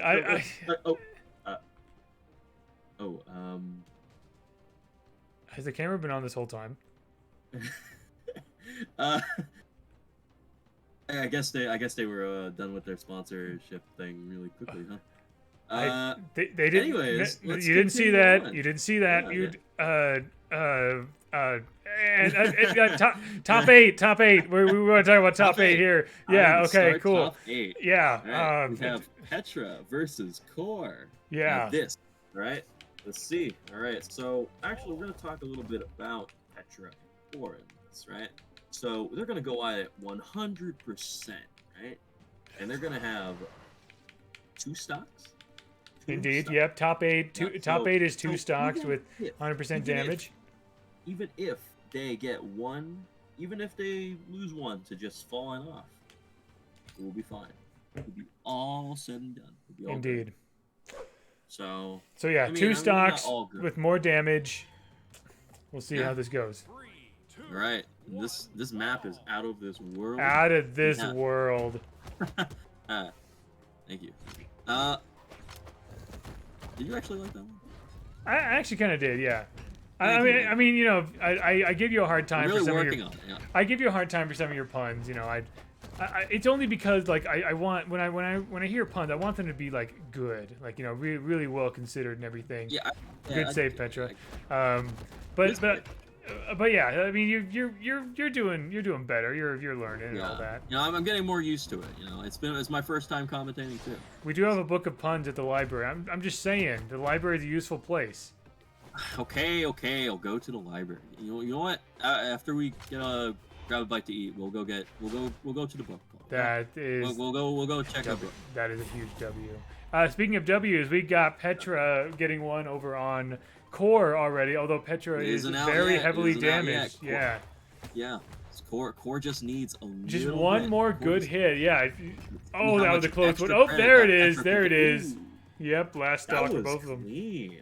That was clean. That was good. Wait. What is Core doing? What is Core doing? What is Core doing? Core is cooking something here. Oh, no, and Petra interrupted it. Well, you know what? You just need to see. I think Core needs to grab a weapon. Was grabbing That something. isn't He's the grabbing the spike, spike yeah, ball. Yeah, grabbing the This spike. is not looking good for Core so far, but maybe he can. He's been able to turn things around before. That is true. That is true. We will see who will go out on top between. And these again, two I think dogs. Petra is a little more used to this kind of like space environment. Oh, Petra got her own mind. Was that a What are you mistake? Was she doing? showing What off? is- I'm not sure. I think Petra just sort of forgot two battle rage. Honestly, I think that's it. Yeah. Or Oh, now we that- have it, oh, we have gosh, it, yeah. We have gauntlets. We'll see. Oh. Oh, is that it? Is that no? read It's not quite it. read Oh, he's trying to go for it. Trying to go for the win. Oh, yeah, he's going for ground pounds. Oh man, I have no idea. Oh, Petra takes it. Wow. Oh. Well done. Goodness gracious, that was Wow. beautiful. That was great. That was great. What a great match. Indeed. Absolutely amazing. Phenomenal. Well played by both of you. You know what? And you know what was even better? What? Neither of those stocks were taken because they jumped off. Honestly, I'm happy. we're we one take what we star, can get here at the J great. Invitational. Yeah, we have fun here at the Jaeyun. All right. All right. So we talked about him earlier before our break. But yeah, Lord Vrax versus Volkov here at Fortress of Lions, Volkov's home turf. Right. I think what's more interesting here is I'm excited to see how either of them play once they know that they have two stocks. They can play a little bit riskier. They can't. Yeah, They when you're in can. the top 8, like you've earned your place here. Like you've shown your commitment, your dedication. You can take a few more risks, not too many more, but yeah, you can afford to be a little bit flashier and a little bit more rash in your choices on the battlefield. I am really loving how this is playing out so far. I'm seeing Vrax really trying to like edge out Volkov. Oh, yep, there it is. Yeah, a couple of those blaster shots really got Volkov, but Volkov, you need to get your head in the game. You know, all these maybe times of having his people heart is coming to not in win it. to. Maybe his heart's not Yeah, quite in well, it. Okay, yeah. Too I soon? Get it, I Too get soon? it, yeah. Too soon. What? It's been like 100 years or so. Too soon. I don't know. Sometimes I mean, if I told that joke to Caspian, I don't know what he would say to that. But clearly you don't care, so whatever. I think it's fine. Oh, that was That's getting because close for Volkov I'm there. not the one who yelled on. Volkov here is just really showing off the kicks. There's nothing else going on here aside from the kicks. What happened to all the weapons? He had, Has he decided that he doesn't need doesn't it? seem to like the. Oh, he was going for something there, but the lance is not doing him any favors. That's for sure. Oh, that would if that would have hit. That was really playing it. Oh man, this is cutting it really Remember close. this- Oh wow, Vrax got him. Man, God dang. Vrax, like, you know, we've been really piling on Vrax this entire bracket. But, yeah, he's a good fighter. He's a very good fighter. indeed. We love you, Vrax. You're fine. You're cool. All right. You're a good fighter. Very good fighter. Good fighter. You know, not a huge Maybe not a fan good of. person. Not well, yeah, obviously. Yeah. Anyway, I think he finds it. but I mean, you know, he is in Valhalla for a reason. We got to give him that. Yeah. But Chosen by Bryn. but I mean, I'm still hoping that, like, you know, maybe someone else will win this tournament or something. You know, You're hoping if Lord Onyx wins? yeah, well, yeah, we got Sidra versus Onyx coming up next. I am hoping though that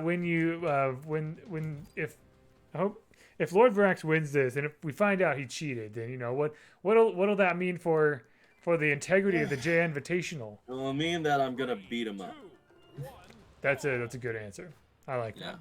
Goodness knows I wouldn't be able to. I'm just sorting books, No, man. don't worry your nerdy little head, buddy. You're fine. Fair enough. Speaking of nerds, Onyx. Onyx, yeah, Onyx. yeah, definitely. Yeah. Onyx is Not doing too well so far. Although, Sidra's trying to go for something there with that sword throw. It's not out yet. This is why we added an extra. That is true. Yeah. This is you know, when you by the time you're at top 8, again, you know, you've proven yourself, but there's still a test of endurance. You're going through the best of the best at this point, and you know, that's why we decided to change the format to there we go. All right, Sidra's bringing it back. You know, with only a little bit of extra credit on her, I think this might be very winnable for either team. Quite possibly. Sidra really loves using her cannon as the projectile, even though it shoots a projectile. I don't understand. Right. Is this Onyx just the seems to be privilege of pretty. being a cannon user? Maybe. Onyx does seem to be confident using her own stone fists. Although, nope, Onyx is out. Oh my Unfortunate for Team Book Club. Is this being sponsored by the book club or something? Maybe not monetarily sponsored, but emotionally sponsored by the library and you know, by book clubs everywhere. I'd like to think. Regardless of that, amazing job to Sidra. That was an incredible double spike, right? Yeah, good job. Even though Sidra was kind of pulling behind a little bit back there. No, she. You know, if you go a little bit to the left. There we go. Sorry, we sometimes we have a hard time finding these legends, and yeah, there we go. There's Yumiko a little to the left there. Great. So yeah, we have Mortex versus Yumiko as the last match in our top 8. Can you believe this? What's curious to me is like, what? This is a wolf versus a fox. This is actually, you know what? It's really funny that this happened because Yumiko does not like wolves. She has a history with wolves, and she does not like Mortex at all. So I think she. I mean, I don't think Mortex. You know, that's kind of, it's a little bit, you know, mean of Yumiko to say. Mortex didn't do anything wrong to her specifically, right? I mean, except for all the punching. Right, but I mean, if you've stuff. spent like, you know, several years in a row fighting hundreds and maybe thousands of wolves threatening your home village, I think you would. That is true. You would Yeah, have, I mean, I'm seeing it right now. You would have some kind of aversion there. Yeah, Yumiko's going kind of hard. Yeah, there we go. Mortex is fighting back. Aversion. That was another Russian mafia right there. Look at this combo right here. Mortex can't get a break. Yeah, no kidding. Ooh. Ooh. Yeah, can you believe this? One of these two is going into the top 4, and it's starting to look like it might be Yumiko is still ahead. Yumiko is really showing off. Oh no! Pineapple. No. Pineapple. Oh, it's is that the deciding factor? It could be the deciding factor. Although only one strong hit on Mortex should take him out. Oh, there it is. Yep, Yumiko takes it. All right. Good job to Yumiko, really avenging herself here. Indeed. Well, let's take a moment to check out our. So this is your top 4 of the Jaeyunvitational. We have Petra, Lord Vrax, Sidra, and Yumiko. There is no 3rd place, by the way. So yeah, there's only gonna be 2 4th placers. First place or bust, honestly. Place. Yeah, first place or bust, right? Yeah, exactly. Regardless, I'm a bit excited for this next one. All right. We're gonna see if Petra, who has been the underdog, versus Vrax, who has been the underdog, faces against each other. I don't even want to put any bets on. I'm excited to see what happens next. So, this one here is still going to be, even though it's top 4, it's semifinals, it will be 2 stocks, still 1 game. Still 100. So we're going to see. Still 100. Yeah, we are going to change the format a little bit in the grand final, but here in the semifinals here, man, can you believe it? We've been at this for this long, and we are starting to see who's the best in this in the Jaeyunvitational. Lord Vrax really showing Petra what's what. Lord Vrax is just bullying Petra. I mean, keeps on using look at the recovery. It's when is he just bread not and butter. bullying? When is he not bullying anybody? Honestly. That is true. Oh but man, to bully if Petra, that mine had hit him, that would have been cool, but not quite. Petra. Oh, that's yeah, it's looking rough for Petra I there. feel like Vrax, out of all the players here, has been, out of all of the contestants, the competitors, I think Vrax is the only one that has had the most legitimate combos. Like, they just look clean. Yeah, like, both his blasters and lance game have been pretty on point, which has led him to get to. Oh nope, not. Ooh, apparently not that on about point. To recover too. Yeah. Well, with a little bit of extra credit, let's see what Vrax can do. Ooh, we might have seen that immediately. Look at that. Yeah. Oh my gosh. All right, Vrax has the advantage. Completely has the advantage here. Oh man, Vrax is going into the final round. Absolutely. Oh my goodness. Oh my goodness. You know, if I'm being honest, I'm not entirely sure how I feel about that. But you know, it is what it is. You know, it's. It is what it is. If you make it this far, you've clearly proven yourself. You know. Yeah. Let's not deter about the skill of this player. Good job. It is, you know, again. Lord Vrax really proving why he's called Lord Vrax. Indeed. It's like your name, you know. It's like, unless Vrax is like his last name, and Lord's like his first name, right? Your name is your first name Baron? I am Baron Dipidus. No, well, I mean, yeah, whatever. Yeah, never mind. All right, our last match in the semifinals. Here we go. We have Sidra versus Yumiko. All right. A couple of powerhouses. Either goes both ways. To be honest, even though I am rooting for Sidra, of course, I did really love seeing how Yumiko played. Yumiko had some really good plays, especially against Mortex in the quarterfinals. That was incredible. Yeah.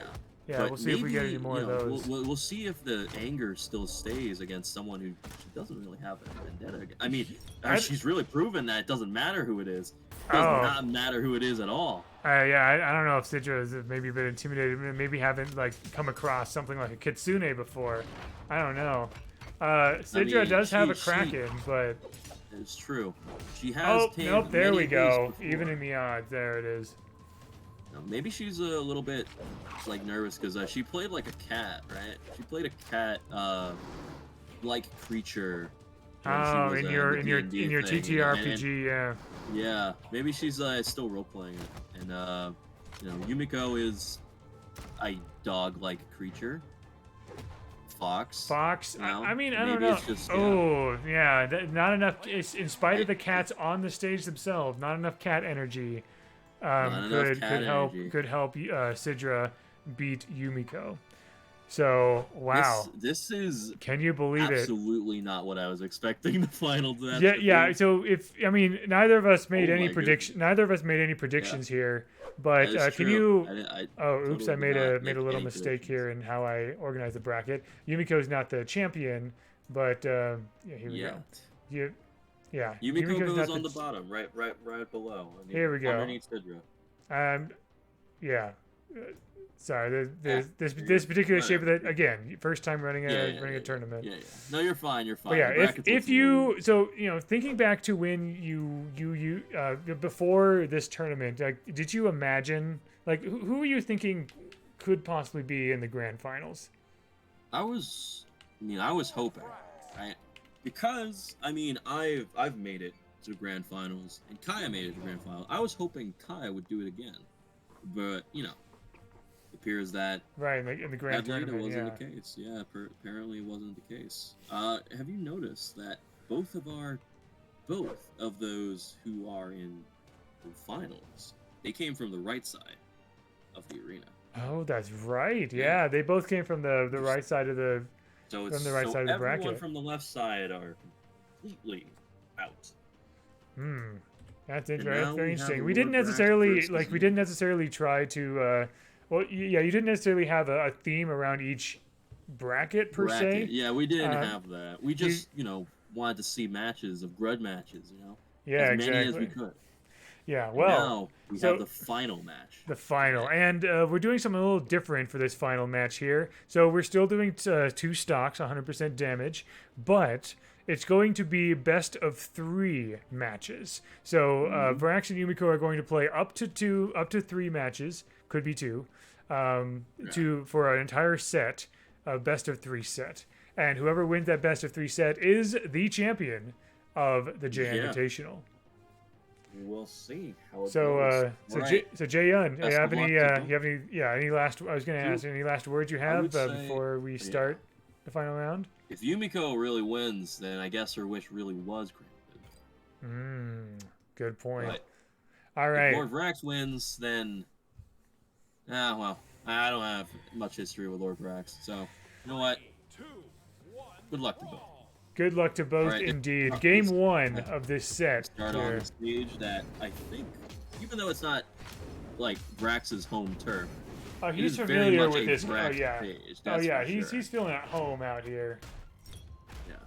We have 2 very high dexterity, low defense characters. This is gonna be a quick match. True, in more ways than one. And it looks like Yumiko is. Oh my gosh, Yumiko actually made it back. I can't believe Yeah. that. That's Lord impressive. Lord Vrax wants to complete this stuff fast.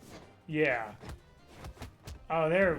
Once again, I'm really impressed with these legends dancing around the mine. Like, it just fills me with anxiety seeing this happen all the time. But Right. it's very impressive. Very impressive footwork there. I think what Yumiko needs to win is she needs to grab the hammer. I think the hammer is what really gave her. Yeah, the hammer could Still definitely last. help.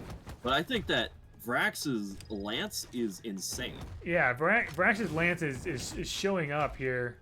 No, Vrax can't quite make it. Vrax Yumiko is very, very behind on damage, though. But, you know, we've seen crazier things. That was She's almost reversal. enough. Oh, my goodness. Vrax wins game number way. 1 That was in this crazy. set. Oh, my goodness.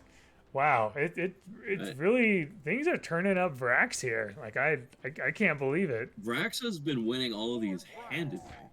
No I kidding. don't think there was a single match so far where Vrax hasn't fought tooth and nail for each of them. No kidding. He's good with blasters, but it's the lance especially I'm noticing. Maybe I'm just biased towards lance or something. But yeah, so we're moving on to game 2. Vrax win. This is the set point. This is the tournament point. This could be the last match of the Jaeyunvitational. Yumiko counterpicked to Shipwreck Falls. I'm wondering if it's because she wants to exploit Vrax's apparently poor recovery that last game. Maybe she's trying to go for maybe Vrax is not familiar with this kind of ship, right? He's familiar with spaceships, but not with sea ships. He's familiar with just boxing. Oh, yeah. Just like we were talking about, that hammer is really showing up there for Vrax, for Yumiko against Vrax. Oh, I think she wants to switch off. Yeah, she knows that Vrax is just gonna keep going for it, so she's just gonna keep doing the ground pound. Look at that. Yeah, those ground pounds were doing her justice crazy there. extra That's really credit good. right there. Now all she needs to do is grab the weapon again, because I think the hammer is gonna be able to finish this off easy. Oh, that's another. Okay, well, not was a nice not great. read right there. That was a nice read. No, Vrax really wants to bring out that lance. That's what's been giving it to him. But that was a close one. Yumiko almost had him. She's got the hammer out again. Yeah, that bomb's not gonna be enough. The hammer is out. Oh my god! She lost the hammer again. She has to go with the bow now. And Vrax is out. Oh my goodness! Can you believe it? I was saying it. The bad recovery part on Vrax's part that actually played through yet again. And man, you cannot ask for a better conclusion to the Jaeyunvitational. We are on game 3 in a best of 3. This is fantastic. Do you have any final? Yeah, indeed. Any final predictions or final words? You have another chance here. I don't think I could predict anything, but I can say that whoever wins this definitely deserves it. Agreed. You know, we slandered Lord Vrax earlier, but honestly, I think he's proven himself, and obviously, I also do like Yumiko as well. I can't remember if she's part of the book club or not, but she seems like the kind who, she's How would she be able to read? I mean, audiobooks exist. Yeah, I guess so. I mean, she's also a seamstress as well. She's able to, she's able to make things work. Yeah. I don't know exactly what her kitsune is. I have a kinship with both of them, of sorts. Yumiko likes gambling. Lord True. Vrax only has one eye. Oh, that's true. That's so true. Oh my goodness, I didn't even think about that. Yeah. Oh, I had a choice though. He didn't. I'm so sorry, Vrax. Hopefully that you didn't hear that and you don't get super angry. Well, I mean, he's used to it as a Zactarian, so He's definitely used to getting angry. Yeah. Well, All right, so here we are. the Final blind game. fox versus the one-eyed alien. That sounds a lot. Zactarian, yeah. Yeah. And we are here One-eyed in Dragonport, Brawlhaven, like the classic, classic place to end a tournament. This is going to end up with this is going to be a quick last match. I can already tell. Because this map is super small. True, yeah. And also neither of these competitors are messing around here.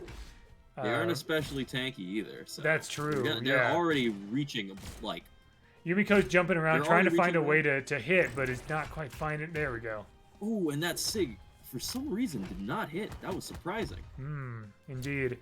Oh, that bomb! That bomb will take her out. That was man. One well-thrown bomb. Lord Vrax is one stock the away. Weapon too. Yeah, well, Lord Vrax is one stock away. Oh, and so is Yumiko.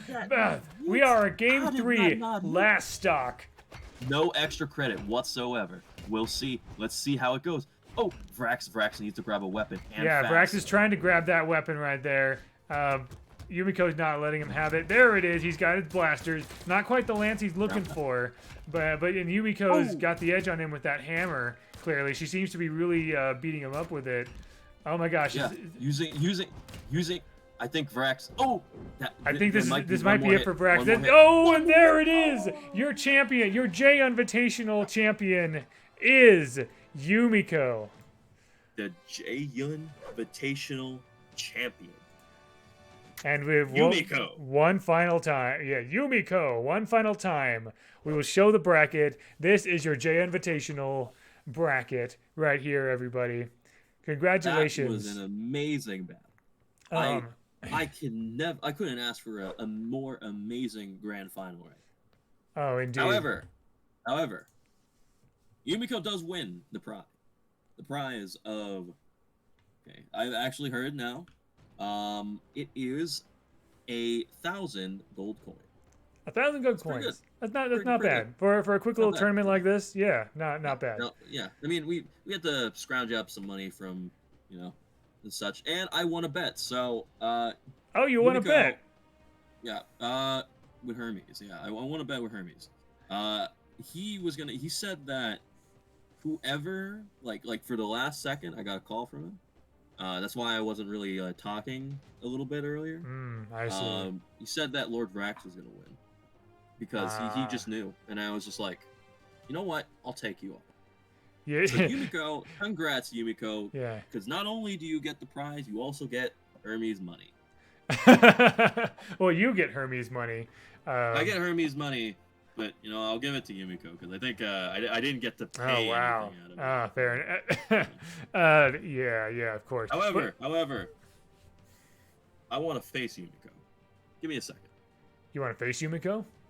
Yeah, give me a second. Okay. You want to commentate on this match? I can try. I was not expecting you to. All right. Actually, awesome. I wasn't Cool. expecting you to actually do we have some kind of a like? I guess we're having a. There's no final... reason. There's no. I just want to face the winner. You want to face the winner. Yep. All if right. this wouldn't be a Jaeyunvitational without more Jaeyun, so yeah, I'll do my best here. Here we go. right. Do you want to choose the map or is it going random here? Let's go to. You got 3 seconds. Brawlhaven. Let's Brawlhaven, classic, wonderful. Let's do it. Going off. Let's go. Jaeyun versus Yumiko. Let's see what we got here. So in this So in the same kind of arena that Yumiko won the Jaeyunvitational. Oh man, wow. Yeah, Jaeyun, you're not messing around, are you? How are you feeling in these first initial moments? Okay, you're not in the mood to talk. Cool, great. Oh yeah, you're getting hit by all that fire and everything. Wow, yeah, you're really getting in on this, aren't you? Oh wow, Yeah. well done. Okay, good. You're all right. So Jaeyun is up one stock. Forgive me if I'm a little flustered here. I'm just like I was not expecting this at all. Stop talking in my ear. I forgot to take off the earplug. You've got to take off the earplug. We're fine. You're fine. Keep Okay, talking. So I'm talking in your ear this whole time. Am I distracting you? Do I need to stop talking? Or no? I'll keep. Stop it. Oh, Yumiko saved you a little bit. You still have one. Oh man, this stock is almost. Oh, and the bomb. There we go. Yep. All right. So Okay, down to last stock. I'm back. You're back. I'm back. Yep. We're back. I can see you're back. I don't see you doing a whole lot yet, though.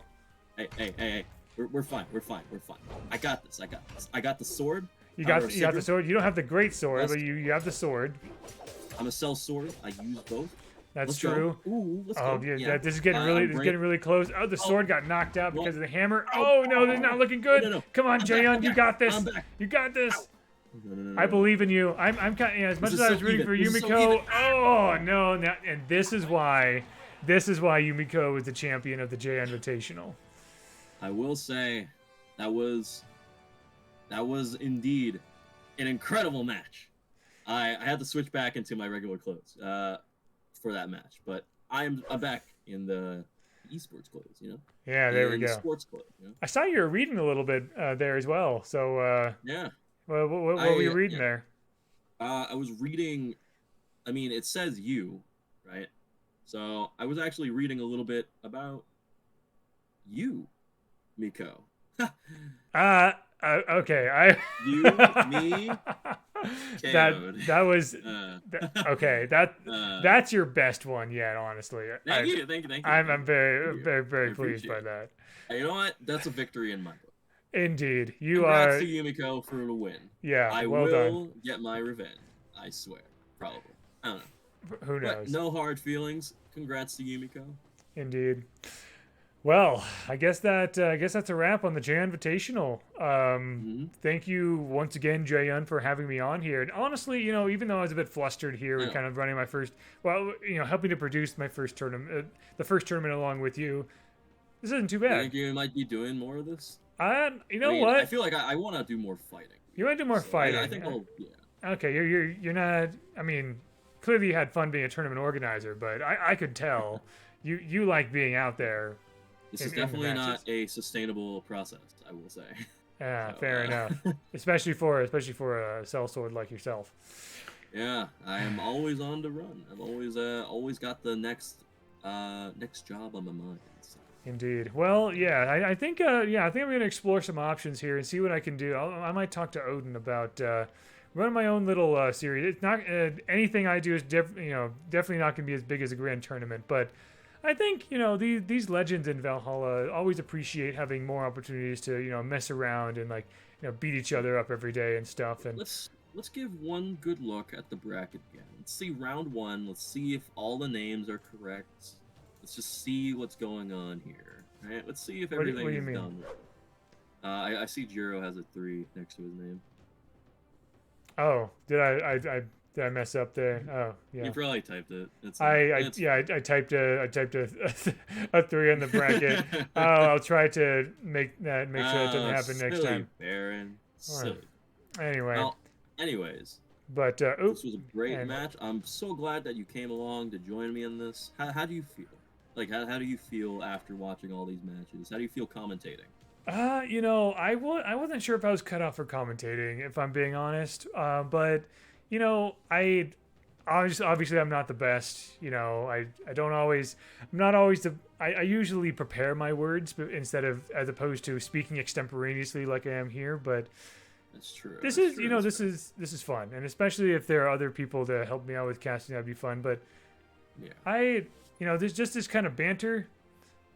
I like it. We have fun here. Yeah. We have fun here at the Jaeyunvitation. Exactly. I could really go. You know, I could really go for a sandwich right now. Oh man, like a BLT, to be honest. Like, BLTs. Oh yeah, it sounds yeah, that sounds pretty good. Oh yeah. Before I forget, special thanks again to the sponsor of the stream, Eternal Sports. Yes. Eternal Sports. Thank you and love you. Amazing. And also, I'm your host, Jaeyun, the Sellsword. Monday through Fridays. Rates may vary, and I'm joined by Baron Dipidus, resident lore master, librarian of referential expertise, and well, Valhalla librarian. Thank you very much for joining us. Yeah, thank you so much for joining us. We'll be right back with some more stuff later. But we won't. But you know, well, we won't. But there will be something after this, right? Yeah, you'll see Valhalla TV programming. Yeah, our team has something prepared, you know, for whoever or whatever. I don't know. I'm not exactly sure. But Valhalla TV programming, who knows? Unpredictable. We'll see you another time. You'll see me on the field, and you'll see me here. And you'll see me here at the desk. Take care and have a good night. All right. Later. Bye bye.